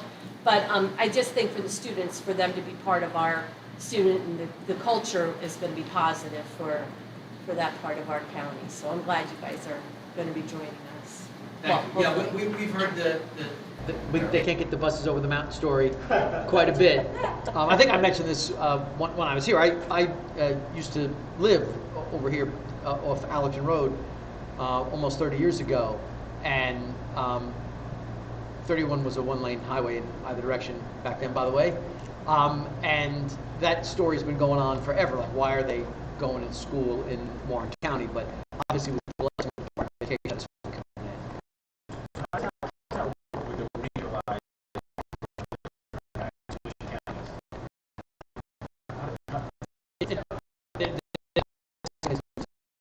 I'm sure you know, these collective, and they Your taxes, this is beneficial. It's just, typically a referendum has a huge PR push behind it, and I just want to make sure we're paying for it, because it would be a shame to go through this years-long process, and then it just fails. We're like, oh, just put the question on the ballot and don't worry about it, so. Yeah. Now, that's a good question. With the referendum has to be approved by all 12 of our current districts, or just the Majority. collective? Okay, good. Majority. So if one district voted no, with the rest of us overwhelmingly voted yes, it would go, okay, good, all right. But I do think, given the nature of what we're talking about, the why do this is really what drives this. What difference does it make? Why should I, as a voter, care? I think that message needs to get out. I don't know that you need the help of a PR firm to do it. We've certainly seen how that plays out. It's generally, in our view, not cost effective. And in a circumstance like this, you're not going to be fighting with folks who are encouraging a no vote. Your challenge here is active. When you're dividing up a school district, for example, or dissolving a school district, some entity, taxpayers group, maybe certainly the Teachers Association, will be campaigning for a no vote. I don't know who in the world people are campaigning for a no vote. Your challenge, and I say challenge proposals, I don't think it's a big challenge, is educating your populace as to why it's important and making sure you vote. And I don't think you want to do that.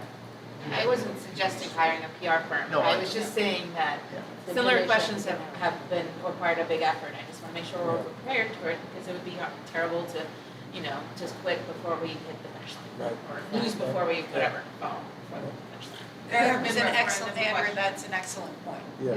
Oh, yeah. There have been Education. referendum questions that have come up that have been completely misunderstood and have been voted down because there wasn't, or voted yes or no. whatever. I mean, I think a lot of times typically you vote no because you don't understand it, Yeah. right? So So- that's, or you don't vote at all. You don't Yeah. answer that. That I think is common voting behavior. So Yeah. we need to overcome that. Any other questions or clarifications? All right. Well, thank you for answering our questions, and we're looking forward to a good partnership and success going forward. So thank you for coming. Thank you out. very much. You folks have just very collaborative even before the voters approved such a partnership. So we thank you for that. It sounds like we may spend a little time with you in the fall. So All right. Thanks Thank you. again. Thank you. Thank you. Good night, Ms. Albright. Thank you. All right, 11.2, we have the Strauss Esme proposal. Brian alluded to this before. I don't know, Brian, did you want to speak to anything specifically on it, or we just... Well, one of the things I can talk about. We had basically the principals of Strauss Esme spent an hour with us going over their offer, which is encapsulated in the proposal, which is linked on the agenda.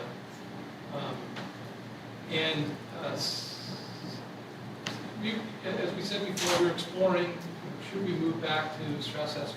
We're now suggesting that yes, we should. So the natural question in my mind is, you might be wondering about, is why would we do this? Why would we move back? Just a year ago, we were with Strauss Esme and decided to go with school boards. So I think it's a number of reasons, a number of factors that they start with a little bit of buyer's remorse. The transition didn't go quite as smoothly as we had hoped, as we've talked about at the board table before. In fact, even aspects of this, of the policy resolutions, first reads that we talked about earlier in this meeting, they were missing pieces of that when I went back and looked at the manual they gave us. They did not transfer the regulation related to student parking. So we anticipate a fair amount of work fixing things like that. Some of them kind of errors, I would call them errors, others omissions or just maybe peculiarities of our district.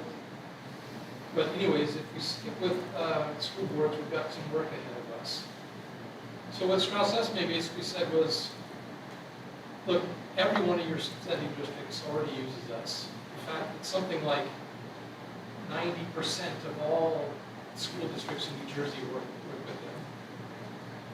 We would not be the first ones that left recently and came back. In fact, one of our sending districts did this. So I think there's an element of continuity if our parents are accessing policy at the sending districts when they come to the high school. It's now like, there would be a continuity and to have it look, languages like Strauss-Esme and uses the same interface. There would be some value in that. The cost difference is a few $1,000s. So we're talking about less than 0.01% of our budget. It's literally like less than 20 times, I calculated, because the funny thing is, in the multi-year contracts, it's 20 times less than how much we spend renting copiers. It's the charge for policy support from Strauss-Esme. So I'm impressed that you know that. it's tiny. The point is, it's tiny. So we had directionally, there was an interest of saving some money previously, but it's really, school boards is not that much better, lower cost. It's some. They also include a number of services with their arrangement. They have a policy manual audit. Before you go through QSAC, you kind of ask them. They'll do this as part of the deal. They'll look at your policy, make sure you're up to snuff before your QSAC.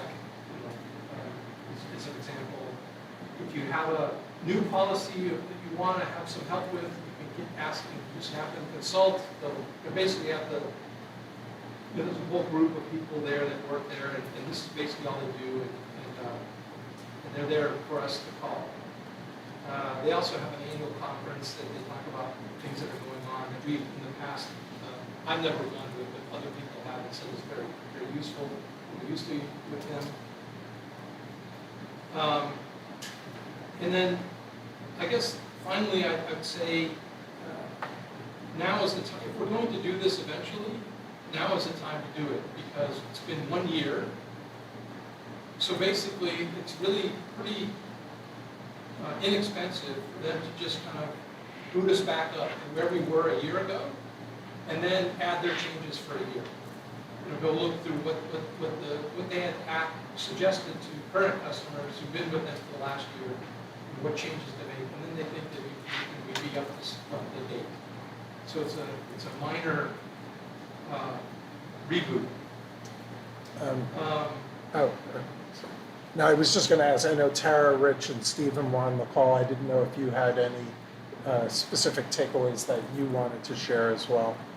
I mean, I thought Brian had a good question, which was part of the sell for going to the school boards was the simplicity of the policies and just how, everything was more vague, open to interpretation, that kind of thing. And the counter that was made that no, the policies with Strauss-Esme are very thorough. They're less susceptible to, liability and all those things. And I thought that he had a very good response.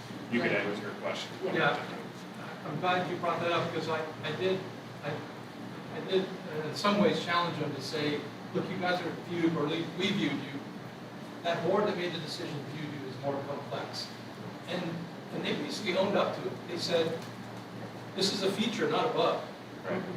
We write these policies with a lawyer in mind, because we want you to be confident when you get to that point where your policy has to stand on its own in front of some administrative Judge. person or other. They felt that that's the better approach. And so I respected that decision. That they basically said, yes, that's what we do. And it didn't try to sugarcoat it. Exactly. I would say, having worked on policy committees under both, I always appreciated the summaries that Strauss-Esme has on the policies, that very digestible. And I think our experience, or at least my experience here, we've seen policy notifications that have come to us late, out of sync with state requirements, and we've just seen the amount of correcting that we've had to go back and do. That was my takeaway. Brandon, as somebody that was working in this last year, it never made any sense. And I just got on last year. It didn't make any sense to what we were doing. We were in the mini meetings essentially going through the thing, rewriting it, Yes. which never made any sense to me. Like, we're moving to a product that we're now tasked with reading every single month of all these, 100s, 200s, 300s, whatever they were. And we were going through what language sticks out that we need to rewrite, which didn't make much sense. So I don't think the error is moving back. It was the calculus, I guess, didn't work out to what the benefit was to switching. It didn't work out, right? Right. So, I mean, kudos to you guys putting in the work to figure it out that, hey, if we have to course correct now. Now, exactly. So- Because at this point, what was it, 20 to 30 have this past year? So it's not like the whole catalog. It's a short amount, but every year that we wait, it's just going to keep growing, and then it's going to be a lot of work to update what's been changed since we've been gone last year. Has school board been made aware? And did they have any feedback for it, or were they like, all right, good luck? Yeah, no. we Not haven't yet. talked to This, them yet. this You know, would be once the, we move there, I'll this let would them be the know. motion. Yeah. Yeah, next week. Meryl? I think you're going to vote on this next week. Yeah. And I won't be here, but I just wanted to say the course correction makes perfect sense to me, and the reasons for why you want to course correct make perfect sense to me, and it's a good idea. Any other questions or clarifications? All right, Katie, Stephen? Sorry, just one quick one there.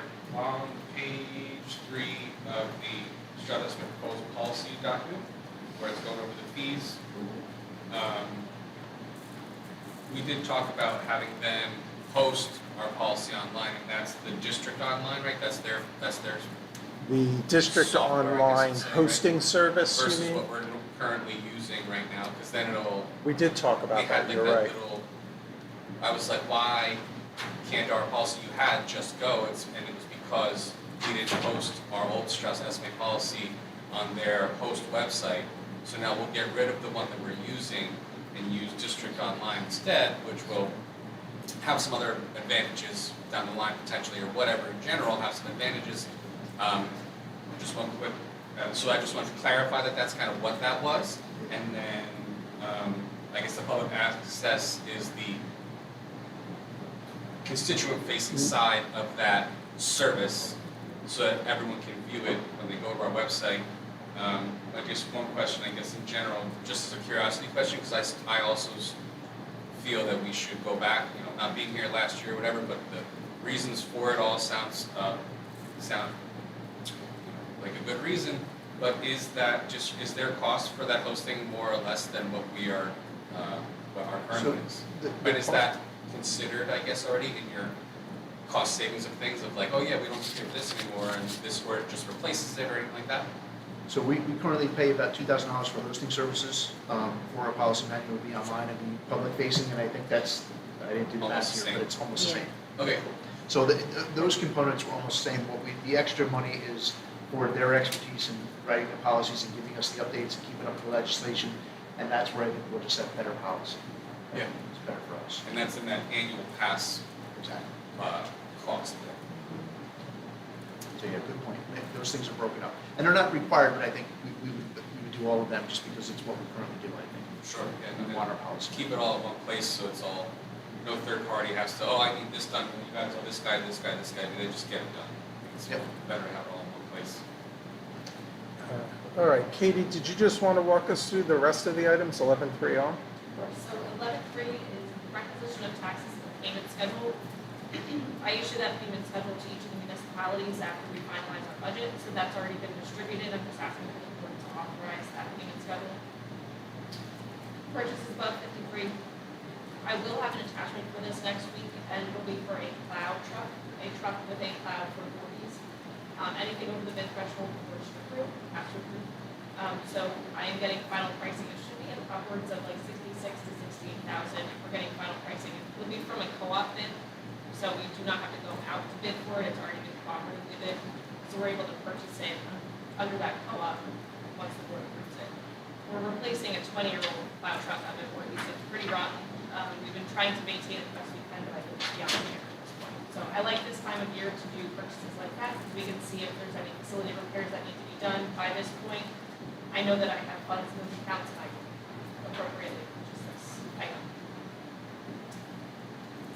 multi-year contracts, as I think someone mentioned, the copier contract is on for approval.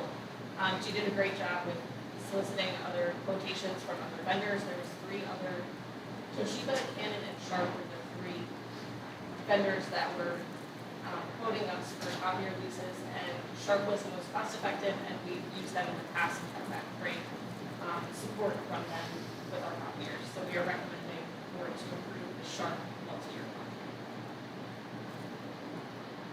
To that, so we previously used Sharp, and their bid was still good, so we want to go with them again, right? And has there, obviously, it's a 4-year contract, has it gone up a bit from the last one? I think it's gone up slightly, but I think you might be able to speak to this. I think we actually reduced some of the machines that we have, so I think it's pretty in line with last year. Even though the pricing has gone up, we reduced the number of machines. Correct me if I'm wrong. Yeah, we scaled back some of the copiers according to the usage that we saw for the years, as well as removing some of the extra features that we didn't require, especially scaling and stuff like that. That would protect some of the stuff. And did we go right to the manufacturers for those quotes, or did we go to like brokers that sell No, copiers? we go right to the vendors. Okay, cool. How many copiers do we have here? How many copiers? How many in total, G? So we do about 400,000 copies a month. No, machines. For machine, we have 29 machines. In 2 high schools. And the district And office. the district. 27 of them were in the district. And That's why it's so assuming it hot. makes more sense to lease 39 machines as opposed to buying. We It have to does. go out. That's- Like, certainly. I don't know anything about that, so. Yeah. Assuming it does? Yeah, you're paying maintenance contracts and stuff at that point if you buy them outright. And so by the time you end up adding all those components into it, it makes sense to just lease it. And they usually have about a 4-year life cycle anyway, so this is the kind of thing that we're looking at 3 years from now to see whether or not we need this many copiers, 3 years. 4 years, I think. So if the machine breaks, they come and replace it, Well, we'll fix it. or whatever. The rest of the items are pretty standard, there's training and travel, we do have infiltration.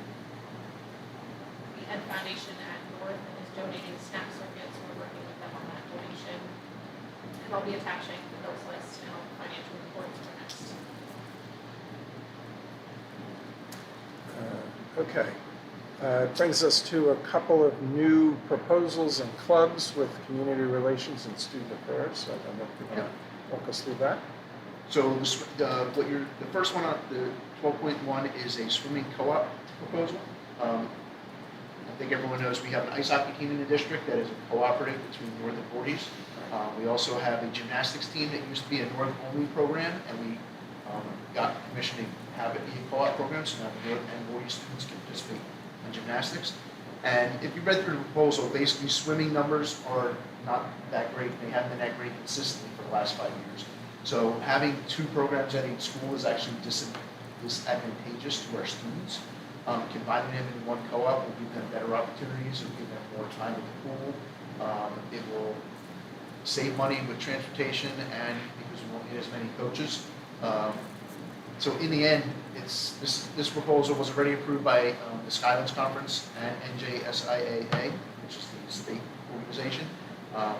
And it will be better for the athletes and save money. So not very often you can say that happens all in the same package. So I don't know if there's any questions on swimming, but it looked like a no-brainer. The other 2 are club proposals. Just real quick. Asking you to speculate a little bit, it sounds like a great idea, I like it, it makes a lot of sense. Are we gonna have 40 swimming parents at the next meeting telling us how bad of an idea it is? Or do we have a feeling that the parents are? I have a feeling that the athletic directors have communicated through the coaches to their athletes that I think they all want this. Well, it sounded like at some level we compete for time against each other at Raritan Valley and then compete for transportation. There might be a little competition for some spots on one of the varsity teams in a different way. That's possible. Yeah. But again, I don't think that's going to be a huge impact based on numbers. It sounds like it's going to improve the health of those students who want to be in swimming. It's going to improve the health of the program. Yeah, I agree. But other people could have different views. I don't have the crystal ball, but I don't anticipate. We used to pool at Raritan Valley. Yeah. Why did I think they used Health? Why did I think I think Hunter and Central uses stuff for us. that? Oh, okay. Yeah, They more, did at Raritan Valley. not a lot of pools to get Yeah, time. there's only so many pools in you, Yeah. like wrap on. Well, like ice I don't rinks. know if you've seen Conquest's swim schedule with their own swim team on top of the Hunterdon Central uses it. Very few and far between that you can get that. I don't think the pool even made it to the low priority capital. Isn't that on the third floor? There are some people in the past that have regretted not adding a pool on just because Well- of the money they made renting space. Time Exactly. out. Yeah, when Voorhees was built, I remember my parents Yeah. going to the meetings, and there was a big push to put a pool in at that time, and be able to have. But there's a lot of community, but it got maintenance voted too. down. and- Yeah, there's a lot. So. Yeah. And then the other two here are clubs at North Hunterdon that are being proposed. These are both run as volunteer clubs next year. One is about mental health and reducing the stigma of mental health. The other is related to mental health as well, but specifically for medical careers, and what kind of stressors and supports people going into medical careers need to be able to handle the stress and the demands of those careers. So they both seem like great clubs. I don't know if you had a chance to meet through them, but they did a great job of presenting their goals and objectives. Well, it was interesting because the one student brought up, and I hadn't considered this, that if you were not a student in like the Biomed Academy, you don't necessarily have that outlet for those topics and those interests. Yeah. Okay. So they both seem like great clubs. Again, they go on a volunteer list, and then as paid clubs come off the list, volunteer clubs come up. So we don't ever not adding requirements for this until something's fizzled out. Delegates reports, Tara, do we have any updates there? Yeah, we had the delegate assembly this past Saturday. There had been 7 resolutions that had been submitted, but one was pulled because of some deficiencies in the details. But all 6, you can go on to school boards and go into delegate, and then you can read each one. But all 6 were adopted through the assembly. So, and they're varied on what their the resolutions, the topics were. And then our Hunterdon County, we had our end of the year, teacher of the year, and then we'll start back up again in September. And I did want to say, we are members of school boards, and school boards does so much for us. And even though we switched over to do, the policy, it wasn't the best fit, I think, for our district, but school board gives us so much, and that's why we're members. We do have in the fall the workshop, but all of our training comes through school board, so all of our governance, so all the things that we need to run as a board and make sure that we're compliant, the school board provides for us. So, we'll always maintain our school board association because we need its requirements of our, basically the training. So each year you have your governance 1, governance 2, and 3 and 4, and so on. But, as policy, I was going to say I'll be here next week, but working 7 years with Strauss Esme and on policy, I'm feeling confident that it's a good move for us. And you just reminded me, you probably saw an email for workshop. I think the first emails are coming out for the conference in October. I've had the opportunity to go several times over the years. It definitely is a very enriching experience if you have the time and the ability. Lots of great sessions and just sort of current trends in education. There's training opportunities there as well, but you can get up to speed on a lot of current just topics and everything from whether it's business operations to grounds to what have you, whatever your interest is, there's something there, so it's definitely worth checking out. And then I think Katie will let us know. If we want to attend workshop, we'll have to let her know because we have to get on the agenda and we as a board have to approve our travel expense. So I would say by August, right? Or, Yeah, by August at the latest. I did already send out a survey, so if you do have interest, please let me know as soon as possible, because there is early bird discounts. Yeah. So the sooner that I know, the sooner I can register everyone, and I can even get you on for June board approval, so just keep me in the loop if you're interested. thank you. All right, so then can I get a motion and a second to adopt resolution 051926 for an executive session to discuss matters reflected in the attached resolution? The board expects to be in executive session for approximately 30 minutes, and upon return to public session, action will be taken. Will we have action? I don't think we will have action, right? The action next week. Action will be next week. Okay, just be clear. Can I get that motion? Tara, thank you. Second, Merrill, thank you. All in favor? Aye. Opposed, abstained? No? All right, we'll be back.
Can I get a call for a motion and a second to reconvene public session? Can I get a motion? Andrea, thank you. Can I get a second? Rich, thank you. All in favor? Aye. Opposed or abstentions? All right. Where the heck are we? Obviously, we will revisit our personnel agenda items and minutes next week officially. Any old or new business at this time? I hate to do it. Just because she is one of my constituents, last week, we had someone come up and ask about adding a second public session to our board meeting. And it looks like if we did want to do something like that, it would require changing our policy or It's a bylaw. Our bylaw and how our meetings are done. I'm just curious if there's interest in doing it. I think it might be a good way to interact more with the community, which is one of our goals. Right. And I think it's a relatively light lift. I agree, yeah. Tara, Andrea, Nicole. And I do want to point out, old and new business, someone brought up also that they'd like us to bring up old or new business earlier, because a lot of times it's at the end of our session, and then there's nobody here to hear the old or new business. So like before executive? Yeah. Andrea. The way I've seen two public comment sessions work is the first one is for agenda items only, and the second one is for, non-agenda items, so that I think that's a good parameter to put around it, unless somebody has another similar idea or better idea. But And I did check with Old Lebanon Township and Highbridge. They both do have two. I don't know if anyone checked. Tewksbury has two. Our town council has two, and Nicole, Brian? I, as jokingly as I was when he said he had new business, I tend to agree that it does leave room for additional feedback from what's discussed, so that when we go into our, because we are having our working meeting and going into our action meeting next week, it leaves room for hearing from our constituents before vote is passed. Stephen? Would, Oh, I'm and sorry. if we have two, would the time constraint, obviously 3 minutes is per person, but then didn't it leave like 30 minutes overall for public comment time? So shouldn't that be split to 15 minutes per, or is it like 20/20 or something like that to put a cap on the That's max? That it would probably be at just our in general, discretion. like following the housekeeping of it all. Yeah. Something else to consider with. Right, If it's versus added to the two agenda. 30-minute time frames. Right, I mean, if there's a cap, if you're gonna have it, I know they're two different topics, but 20/20, Right. or however, just, whatever. Brian? If we're clever, we put it after the executive session, and no one will ever. No, my point was, we can't have it after executive session. I know the models that I've seen to the same structure, the first one for items on the agenda. Correct. The second one is just sort of an open comment. Though I guess, Like Township does it.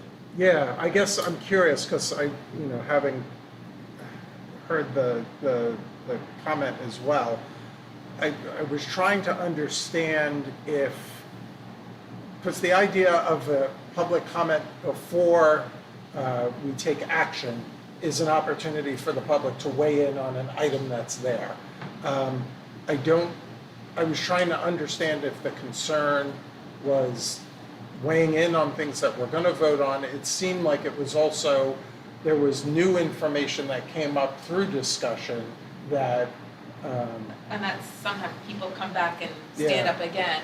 But if somebody, I don't know, said there was an issue, say, about maybe a practice being shortened and they were upset about that. Right. That was not on your agenda, Correct, but they would come But they for might that come, second you would say, session. sorry, you have to wait until Right. our second Yep. to talk about that. Yeah. Rich, then Andrew, and Is Nicole. that slightly inhibited though? Because then aren't you asking people, what if a student were to come and want to talk about something that's not on the agenda? Are You we do then have to asking them manage that, stay actually. here till 10 o'clock at Yeah. night? You do, and I've seen that, like, people will get up and they'll start to talk about whatever is on their mind, And I would have to say, I'm sorry, this public Right. comment is just for items on the agenda. There will be a subsequent And one then they have for. to stay. Then they hours stay later. and they come, yeah, and they do that later. And I think the value to it, or it's more valuable since we now have two public meetings on the same topics, right? Previously, this.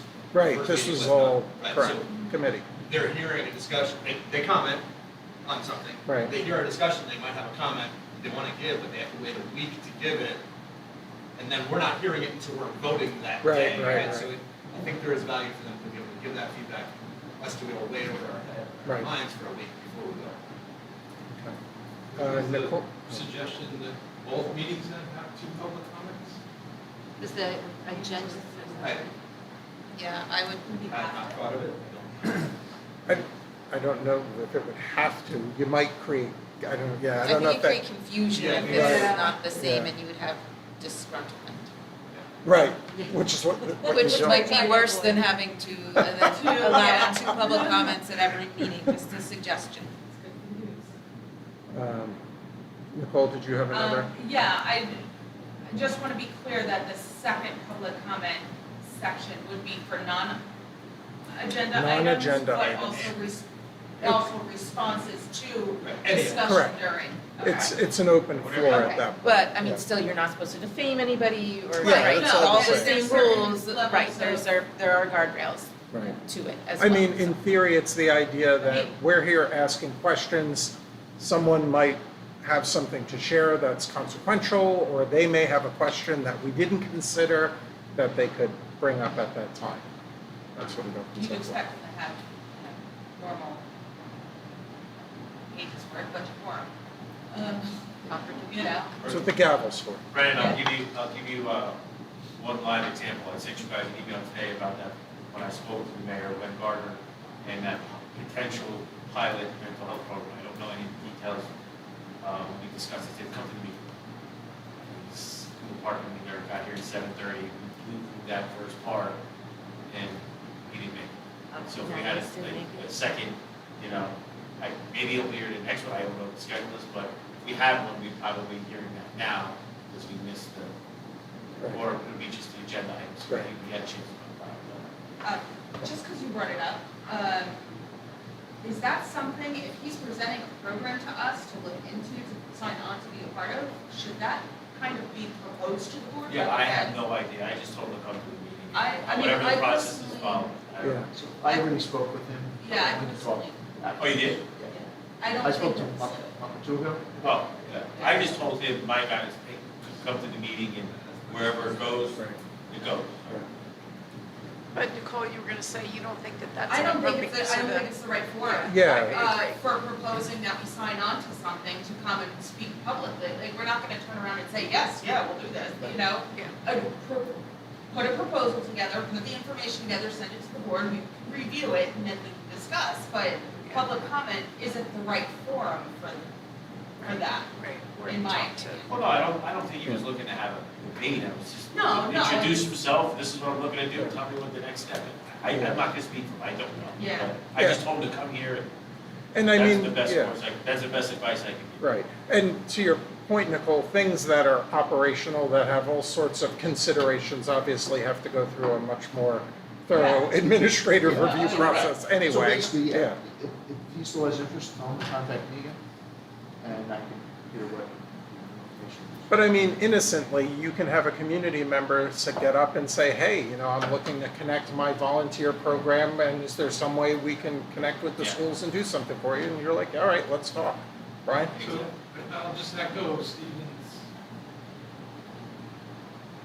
comment that we shouldn't have full, make it 60 minutes of public comment.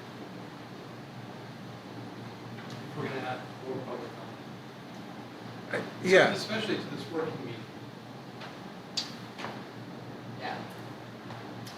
Well, the thing is, public comment is always articulated with an amount and a consideration to extend if circumstances require.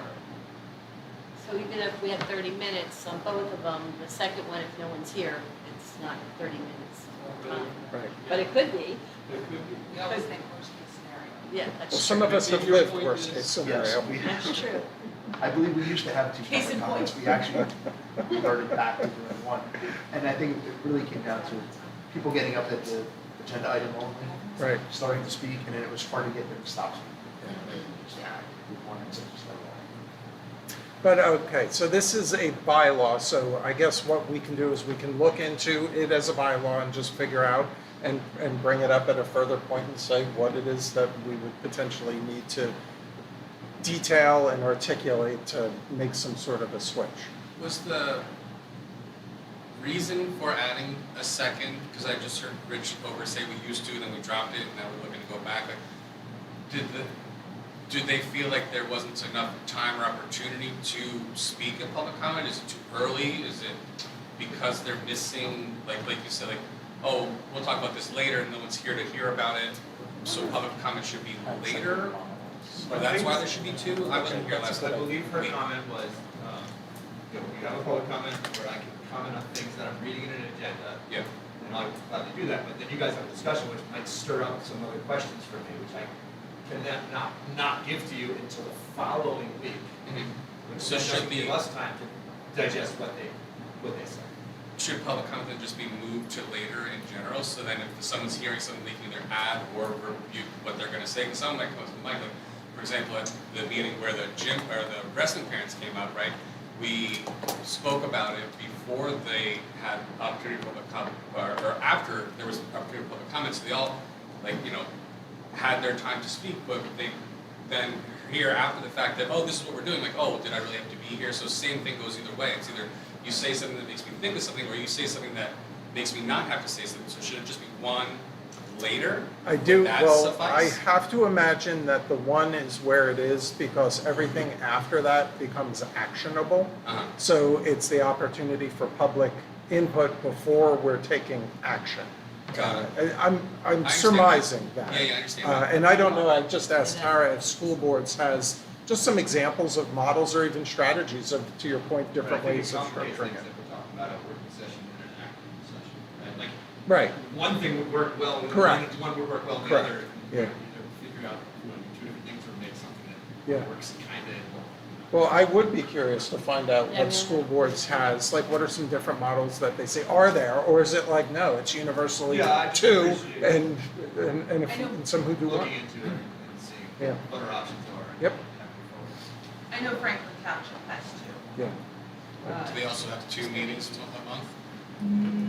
I don't think they're board of Okay. but I'm not. I will look at Clinton because they used to be a committee of the whole, so it was 2 meetings a month, but I'll double check what theirs is as well. Because there's a lot of different things to weigh in on. Yep. Like they said, Yeah. different types of meetings, this was better here, better there. Yep. These people did it, but they didn't have all the same things Correct. to start off that comparison at apples to apples. Correct. All right, so Not we'll, for or against just making Yeah. comments. I think the least we could do is get some more information so that we kind of understand and have a better picture of what some ideas and options This might whole be. road as a whole, so we're Yeah, evolving. right, yep. All right, Andrew, any other new business? All right. I don't know. All right, can I get a call for a motion and a second to adjourn? So moved. All right, motion, Andrea, second, Nicole, thank you. All in favor? Aye. Opposed, abstentions? None? All right, it's a wrap, folks. Have a good night. Happy Memorial